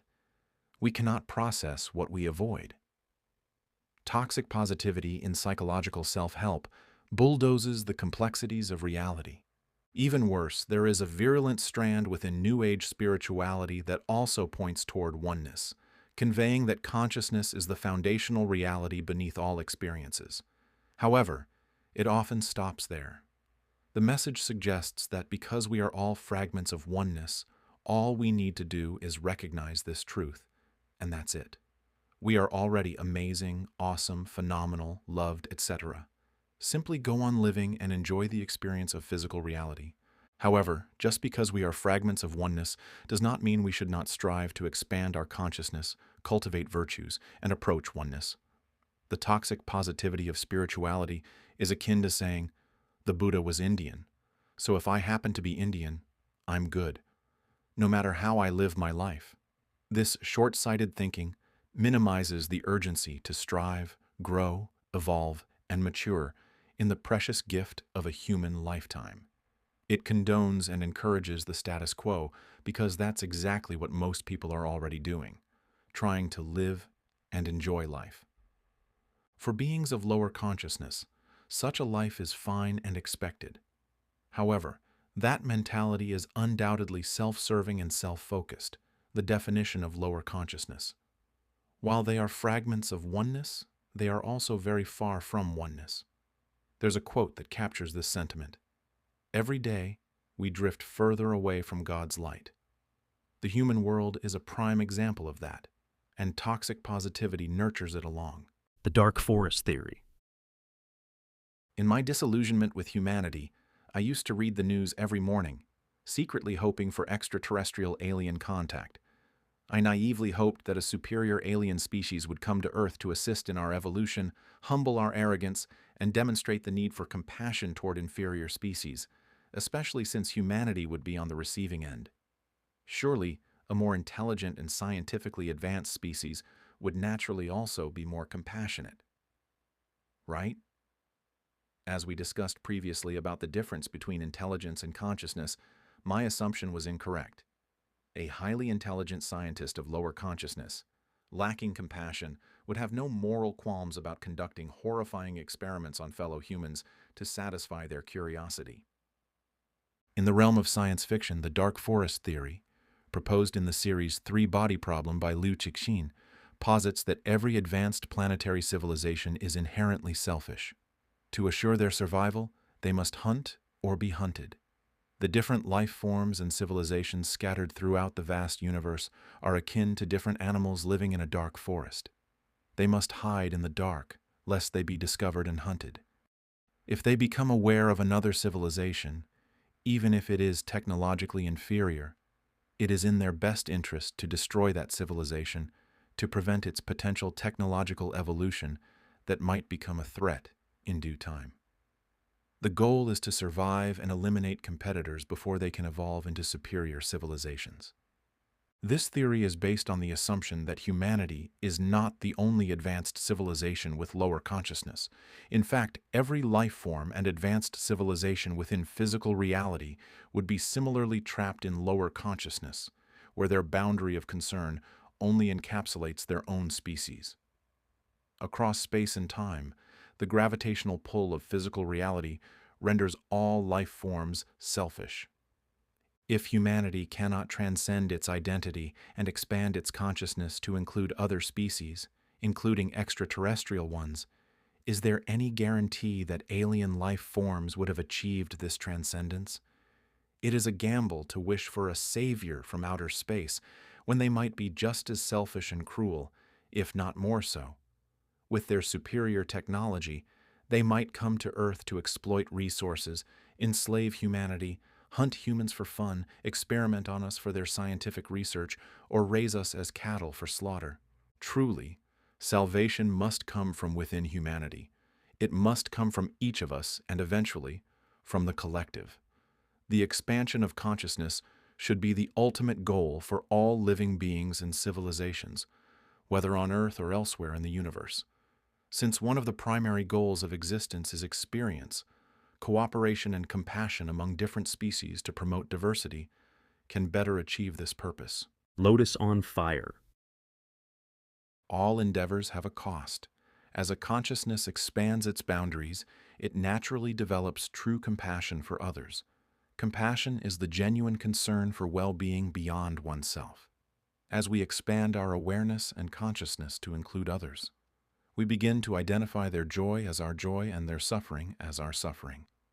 As we practice mindfulness, we first focus on our immediate reality, in the present time and space. For many first-world practitioners, their immediate surroundings are a paradise compared to the global percentage of people struggling to survive. Eventually, as we expand our consciousness, we also expand our sphere of mindfulness. Like a droplet striking a calm water surface, our mindfulness expands outward through space, progressively encapsulating the people, animals, and environment around us. Our present space may be a safe oasis in the comfort of our home, but our minds can reach far-off places of love, beauty, and celebration to share in their joy. Additionally, our minds can also reach places of poverty, famine, war, death, slaughterhouses, scientific labs, pollution, or environmental destruction to share in their suffering. We expand our consciousness not only through space, but also through time. As we celebrate joyful events with family and friends, savoring the flavor of each bite, we might also expand our awareness backward in time. If we are eating meat, we recognize the struggle for life of an animal suffering under human control and the terror of slaughter. If we are eating vegetables, we acknowledge the hard work of the farmers, the destruction of natural habitats to create farmland, the displacement or killing of animals, and the likely use of pesticides to kill even more creatures. As we drive on the road, we expand our consciousness to recognize the destruction of habitat to make way for transportation. As we marvel at our gadgets, electronics, or jewelry, we expand our awareness to witness the exploitation of the miners, workers, and the damage to the earth. Everything we touch undoubtedly involves competition and destruction. The rules of survival in physical reality are cruel, and we are forced to play within them. The path of compassion in the face of physical reality is one of existential angst and existential guilt. While others struggle for their self-focused well-being, beings of higher consciousness willingly suffer for the sake of others. We feel and bear the pain of the world. Instead of peace and equanimity, there will be sadness and anger. Instead of being a lotus resting peacefully above the water, beings of higher consciousness are like lotuses on fire. The act of self-sacrifice. On June 11, 1963, a Buddhist monk, Thich Quang Duc, set himself on fire to protest the mistreatment of Buddhists by the South Vietnamese government. His consciousness expanded to include the well-being of others, such that he made the ultimate sacrifice to make a statement. On that fateful morning, he sat in a lotus posture in the middle of an intersection as another monk poured gasoline on him. Thich Quang Duc took out a matchbox, lit the fire, and dropped the matchstick onto his lap, and flames erupted to consume his entire body. The photograph spread like wildfire across the globe. David Halberstam, a journalist from the New York Times, witnessed the event and said, "Flames were coming from a human being. His body was slowly withering and shriveling up, his head blackening and charring. In the air was the smell of burning human flesh. Human beings burned surprisingly quickly." Behind me, I could hear the sobbing of the Vietnamese who were now gathering. I was too shocked to cry, too confused to take notes or ask questions, too bewildered to even think. As he burned, he never moved a muscle, never uttered a sound, his outward composure in sharp contrast to the wailing people around him. Thich Quang Duc sacrificed himself to support other Vietnamese Buddhists, aligning with the affiliation of his vessel. On February 25, 2024, a Caucasian-American man, raised as a Christian, sacrificed himself to raise awareness for the Palestinian people in Gaza, people entirely different from him in location, race, nationality, and religious belief. His consciousness expanded to include them, and therefore their well-being connected to his. Their suffering became his suffering. He was a member of the U.S. Air Force and left behind this message on Facebook hours before his self-immolation. Many of us like to ask ourselves, what would I do if I was alive during slavery, or the Jim Crow South, or apartheid? What would I do if my country was committing genocide? The answer is, you're doing it, right now. Moments before his sacrifice, he said in his live stream, "I will no longer be complicit in genocide. I am about to engage in an extreme act of protest. But compared to what people have been experiencing in Palestine at the hands of their colonizers, it's not extreme at all. This is what our ruling class has decided will be normal." When I heard the news and researched his background, it became clear to me that he was a being of higher consciousness. He could have focused his life on satisfying his personal konaf, or simply prioritized the interests of his nation and race, that of a Caucasian male in the United States of America. But instead, his expanded consciousness, compassion, and guilt caused him so much pain that he found no other way except to self-immolate. As I read through the comments about his death online, many were mocking and deriding his sacrifice. Not surprising, because beings of lower consciousness cannot possibly fathom the compassion and pain he endured. Many of these same beings, if not associated with Christianity, would probably mock Jesus as well for his intentional self-sacrifice. Beings of lower consciousness are so busy trying to maximize the konaf of their small inner circle that they can't possibly imagine a different way of thinking, feeling, and living. Consequences of lower consciousness. I bring up these deaths not to encourage copycats, but to highlight that the collective human consciousness is still low. Their sacrifice is a siren to deaf ears. The gravitational nature of this physical world is the over-identification with the vessel and the subsequent ego. Whenever there is a conflict, especially complicated ones that span hundreds or thousands of years, who can claim to be completely blameless or innocent? Beings of lower consciousness can pick any side and find reasons to support their stance. There is no true solution when beings of lower consciousness fight for their vessel, ego, and affiliation. A decent solution might be reached if both sides expanded their consciousness to truly believe. Yes, my consciousness is in this vessel, and these people are my family and friends in this lifetime. Naturally, I do care about them. However, my consciousness could have arbitrarily dropped into the vessel on the other side, with people who would also be my family and friends. What can we do to ensure the konaf for my side and the other side? What exactly is the division between us? Race, nationality, religion? Can we transcend it to arrive at a feasible solution? However, the scenario above is close to impossible at the current state of humanity. Collectively, we function at a lower consciousness due to the gravitational temptation of physical reality, and it is apparent in how we treat each other, the animals, and the environment. Every strategy and every path leads to a likely outcome.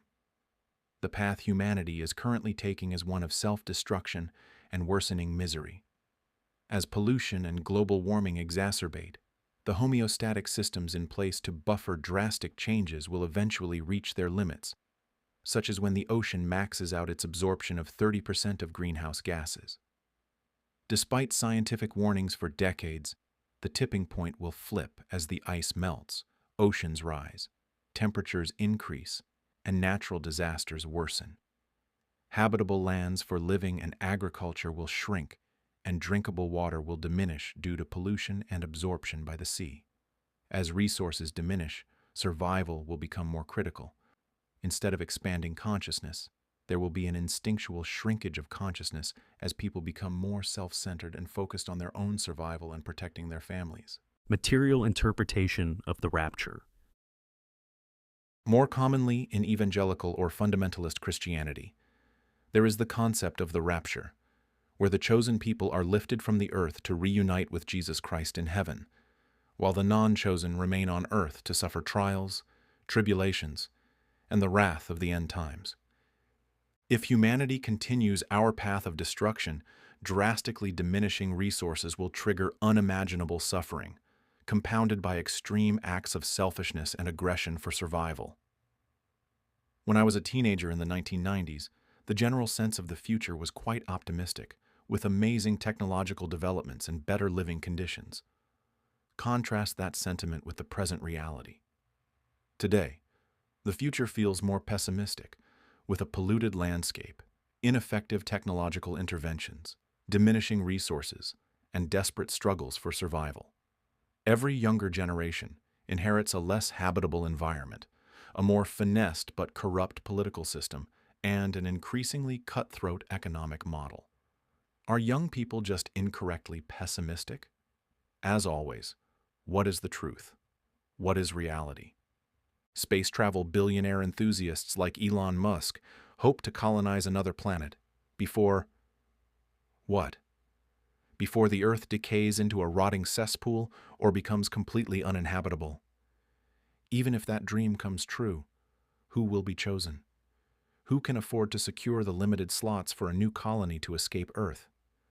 Most likely, the most talented humans will be selected to serve the wealthiest who can afford it.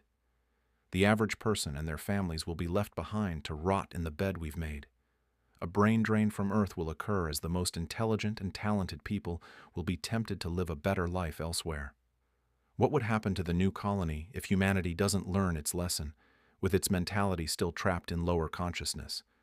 Eventual depletion and pollution of resources, and then, if we are lucky, we can go from planet to planet, leaving behind a trail of exploitation and destruction, spreading throughout the universe like a virus.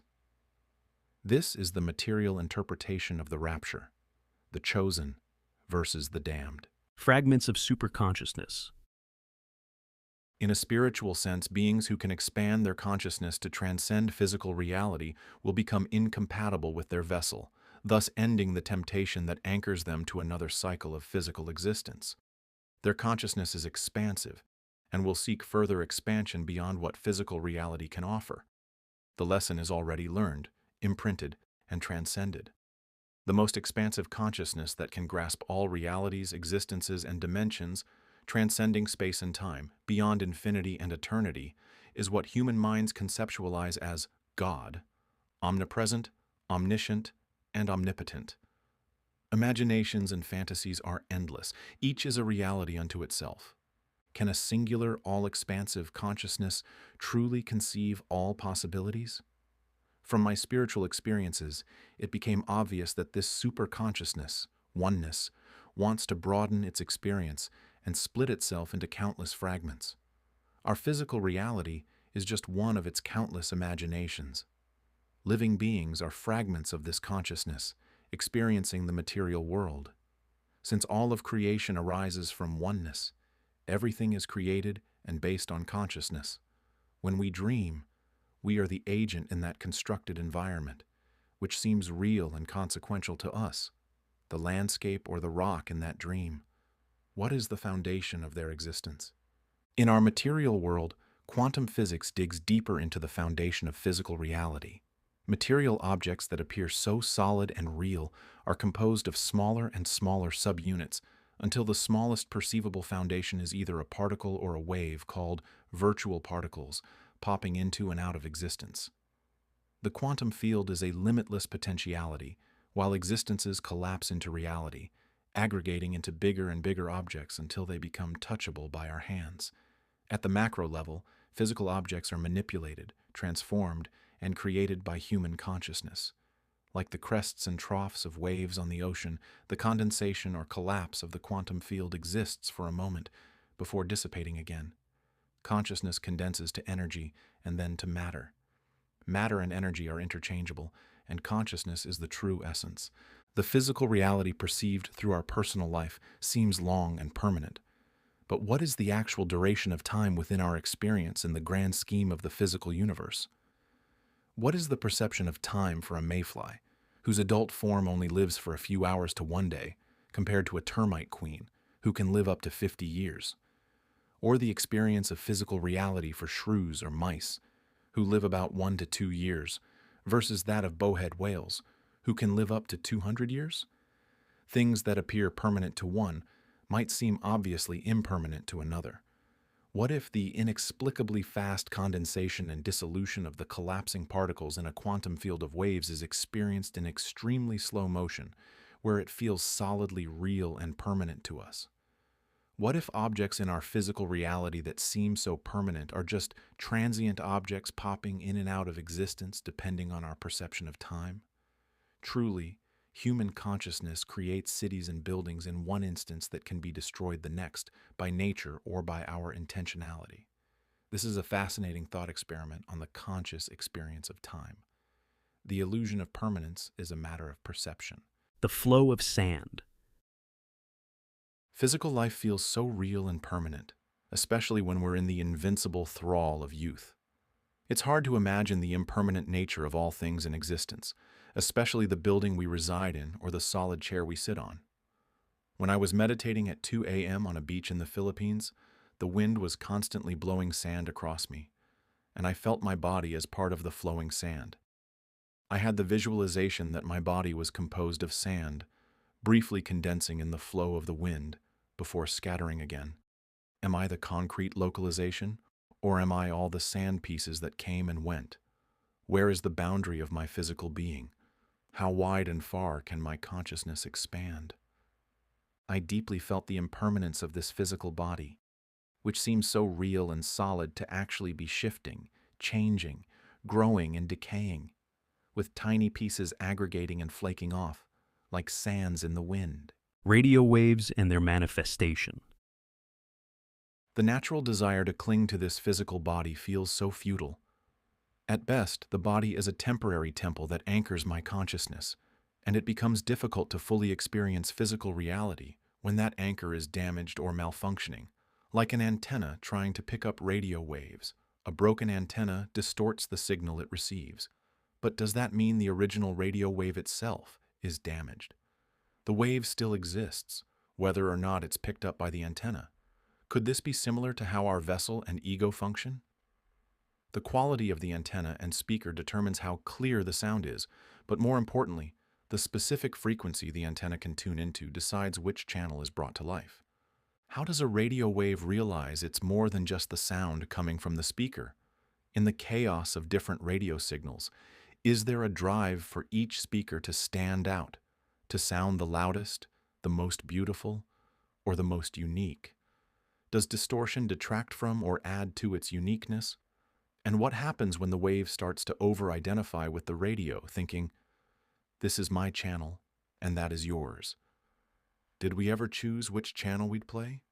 If these different channels, whether jazz, hip-hop, country, pop, or classical, represent different identities, like ethnicities, nationalities, or religions, do they all have to compete to be the loudest? Should some channels seek to dominate, drowning out or erasing the others? If that happens, if one channel overpowers all others, there's no diversity left to enjoy. Why the blind loyalty to one frequency? In the same way, once we understand that our consciousness is just a drop within an arbitrary vessel, isn't it possible to imagine existing in any vessel, developing empathy and compassion for all beings? What if an antenna could pick up every frequency and realize that its true nature is all the radio waves, not just one channel it happened to manifest? Even if the antenna is damaged or the speaker misfires, producing garbled sound, the essence of the wave remains intact. The wave exists beyond the hardware. The expansion of consciousness beyond the ego and physical reality is like the radio signal realizing it's more than just the device. It's the entirety of the airwaves. Cells and spectrum of consciousness. As we expand our consciousness, we naturally broaden our awareness and understanding of all things. Through the CONAF framework, we can observe the struggle for life across all living beings, from humans and animals to plants. But let's take this idea even smaller. Have you ever seen the YouTube video of a bacterium being chased by a white blood cell? The struggle for survival exists even at the microscopic level. Both the bacterium and the white blood cell are living entities, each with intentionality and a place somewhere on the spectrum of consciousness. Our own physical body is made up of trillions of living cells, which are organized into subsystems and larger systems. These cells rely on the brain to make decisions that ultimately ensure their survival. Through the course of evolution, single-celled organisms banded together, forming multicellular organisms as a strategy for survival. These relationships became symbiotic, with various cells merging into one cohesive entity. A pact was formed. The consciousnesses of individual cells would become subservient to the higher order functioning of the brain, trusting that the decisions made by this council would be in the best interest of the whole organism, ensuring survival and reproduction. We can see this clearly in nature.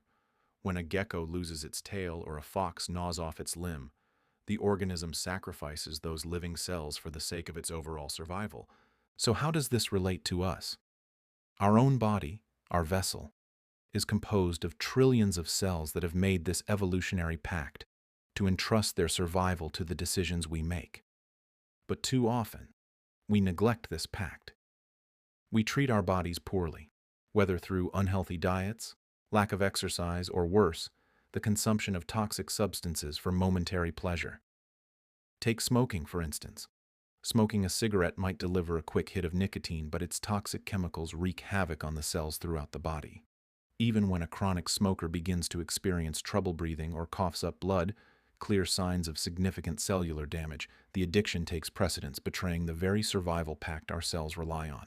When this pact is broken, widespread cellular damage and death occur. This increases the risk of DNA mutations in a single cell, which can malfunction, ignoring the self-restraint of apoptosis, programmed cell death, and proliferate uncontrollably. That cell then becomes cancerous, eventually spreading throughout the body. So, who betrayed whom? Did the smoker betray their cells by continually engaging in harmful behavior? Or did one malfunctioning cell betray its fellow cells in a short-sighted, self-serving attempt at endless consumption of lower consciousness behavior until it destroyed the entire body?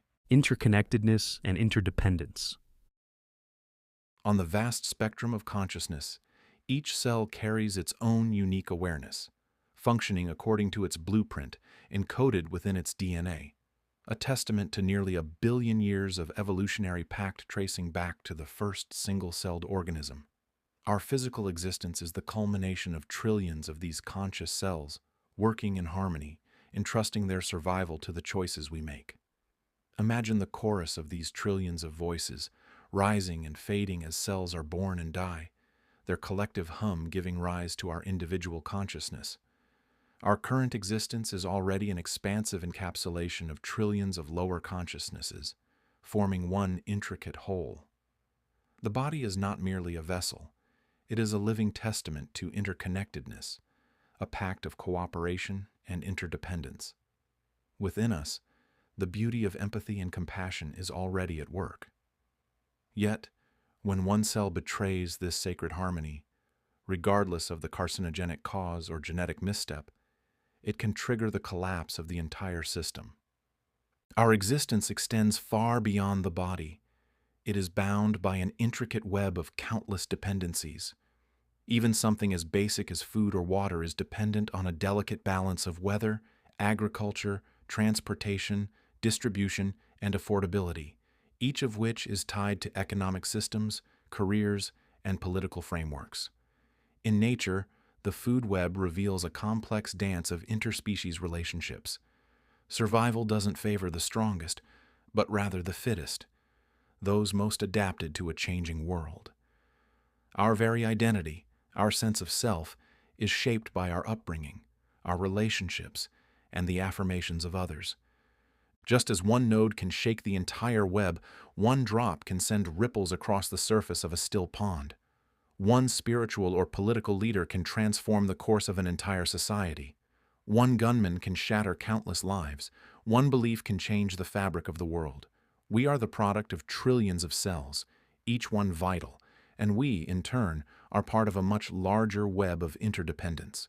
Just as cancerous cells can destroy an entire body, humanity can destroy the entire world. Mindfulness of the body. Can we direct our consciousness to expand and truly connect with our body, listening to the countless cells that function harmoniously to keep us alive? What responsibility do we bear in honoring this evolutionary pact with our cellular consciousness, in caring for the vessel that houses our awareness? Is this where mindfulness of the body and healthy living come into play? What kind of game is physical reality forcing us to play with its demands for the consumption of matter and energy just to survive and procreate? How does the experience of a single cellular consciousness compare to the expanded awareness of a human mind? And how does our own human consciousness compare to the higher, more expansive consciousness of beings beyond our understanding? Can we even begin to fathom such transcendence and vastness? The third spiritual trip. Spiritual journeys always feel like a homecoming to the realm of pure consciousness and bliss. I find myself drifting into a space of peace, joy, and love. There's a sense of being welcomed back by loving presences, familiar, comforting. I know I could simply let myself float along this river of bliss, but that wouldn't address the suffering on earth that weighs heavily on my heart. With resolve, I conjured the suffering in slaughterhouses and scientific experiments. I asked, what is the purpose of this suffering? The response I received was that physical reality is an experience. In that moment, I felt the totality of existence, life and death, light and darkness, good and bad, all encapsulated in a single encompassing understanding. For a brief moment, I grasped the elusive equanimity I've sought for so long. The symbol of yin and yang perfectly embodies this duality, so simple, yet filled with immense wisdom. How can we lament death when it's merely a part of life? How can we mourn suffering when it is the counterpart to joy? One cannot have shadows without light, nor light without shadows. Suffering is just a part of life. Yet the suffering is real, and many sentient beings are doomed to lives of anguish, not because it's inevitable, but because humanity wills it. I can accept aging, sickness, death, and my own suffering, which I can navigate in some way. I can witness a lion chase and kill a gazelle with only a minimal sense of lamentation for the mechanics of physical reality. But what I cannot accept is humanity's behavior.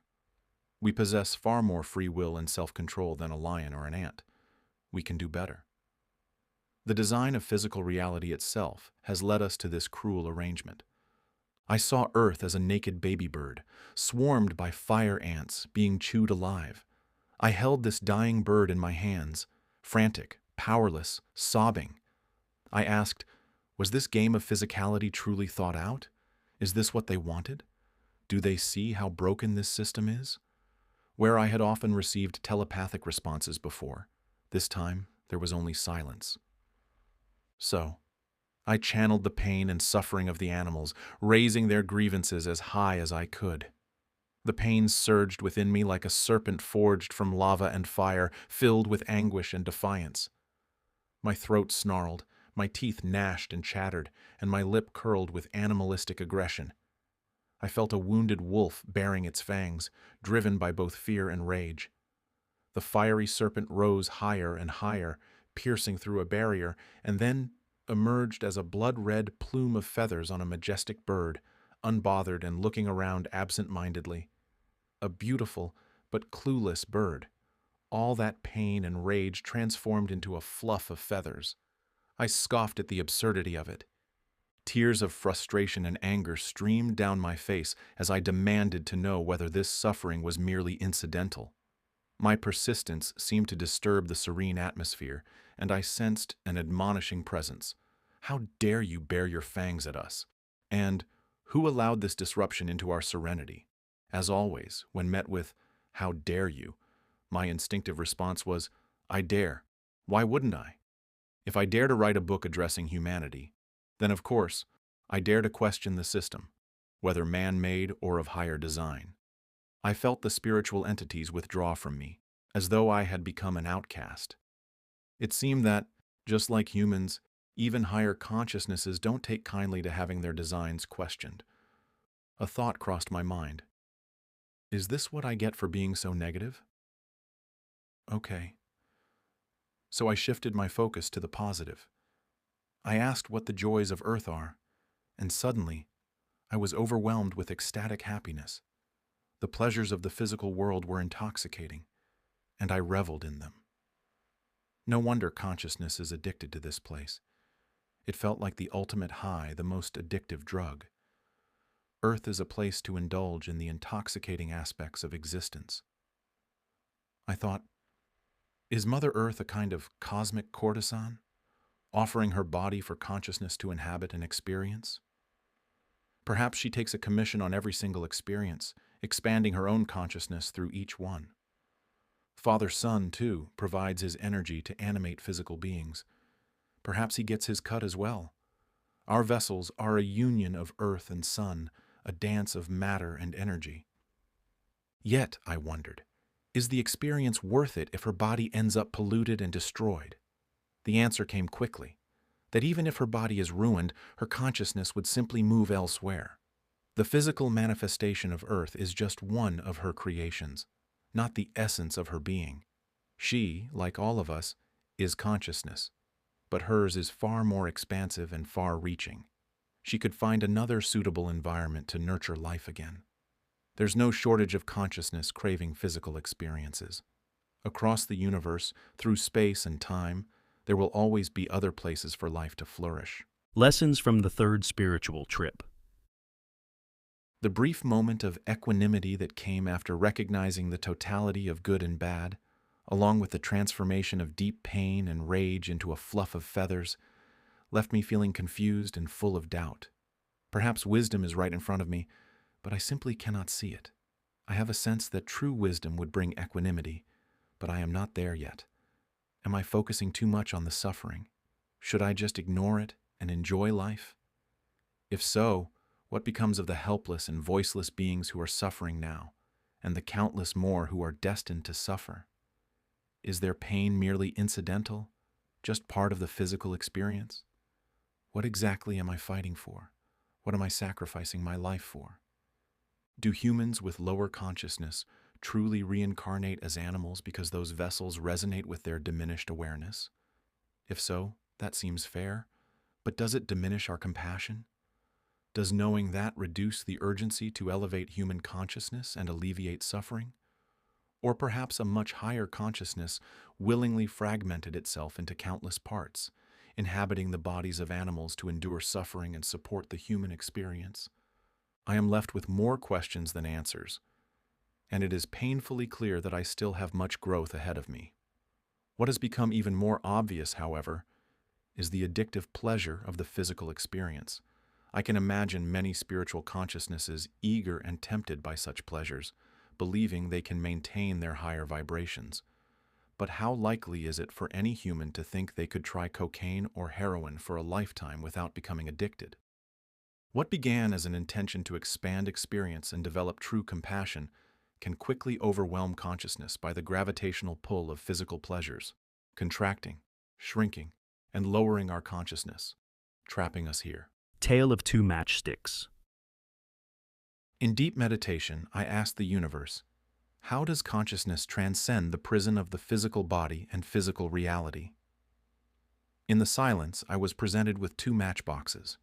Confused, I wasn't sure what to do with them, but I opened one. Taking out a matchstick, I struck it against the side, igniting a small flame. I watched the fire, wondering how this would answer my question. As the flame slowly descended the matchstick, it finally reached my fingers, and I began to burn. First my fingers, then my hand, and eventually my entire body became engulfed in flames. A body on fire. Suddenly I understood. The spiritual fire burns away attachment, identification, and the concerns of the flesh. But what about the second matchbox? How would it transcend physical reality? I lit another matchstick, this time observing closely. The flame flickered gently in that mental space, and then, unexpectedly, the fabric of space and time itself caught fire, like a veil burning and disintegrating. The fire spread, consuming the concept of space and time until all that remained was emptiness, universal space, and pure awareness. Later, I asked the same question again, only to receive the response. You already know the answer. Intrigued, I pondered, what is this answer? Something I already know. What could it be? And then it hit me, the concept of konaf and the expansion of consciousness.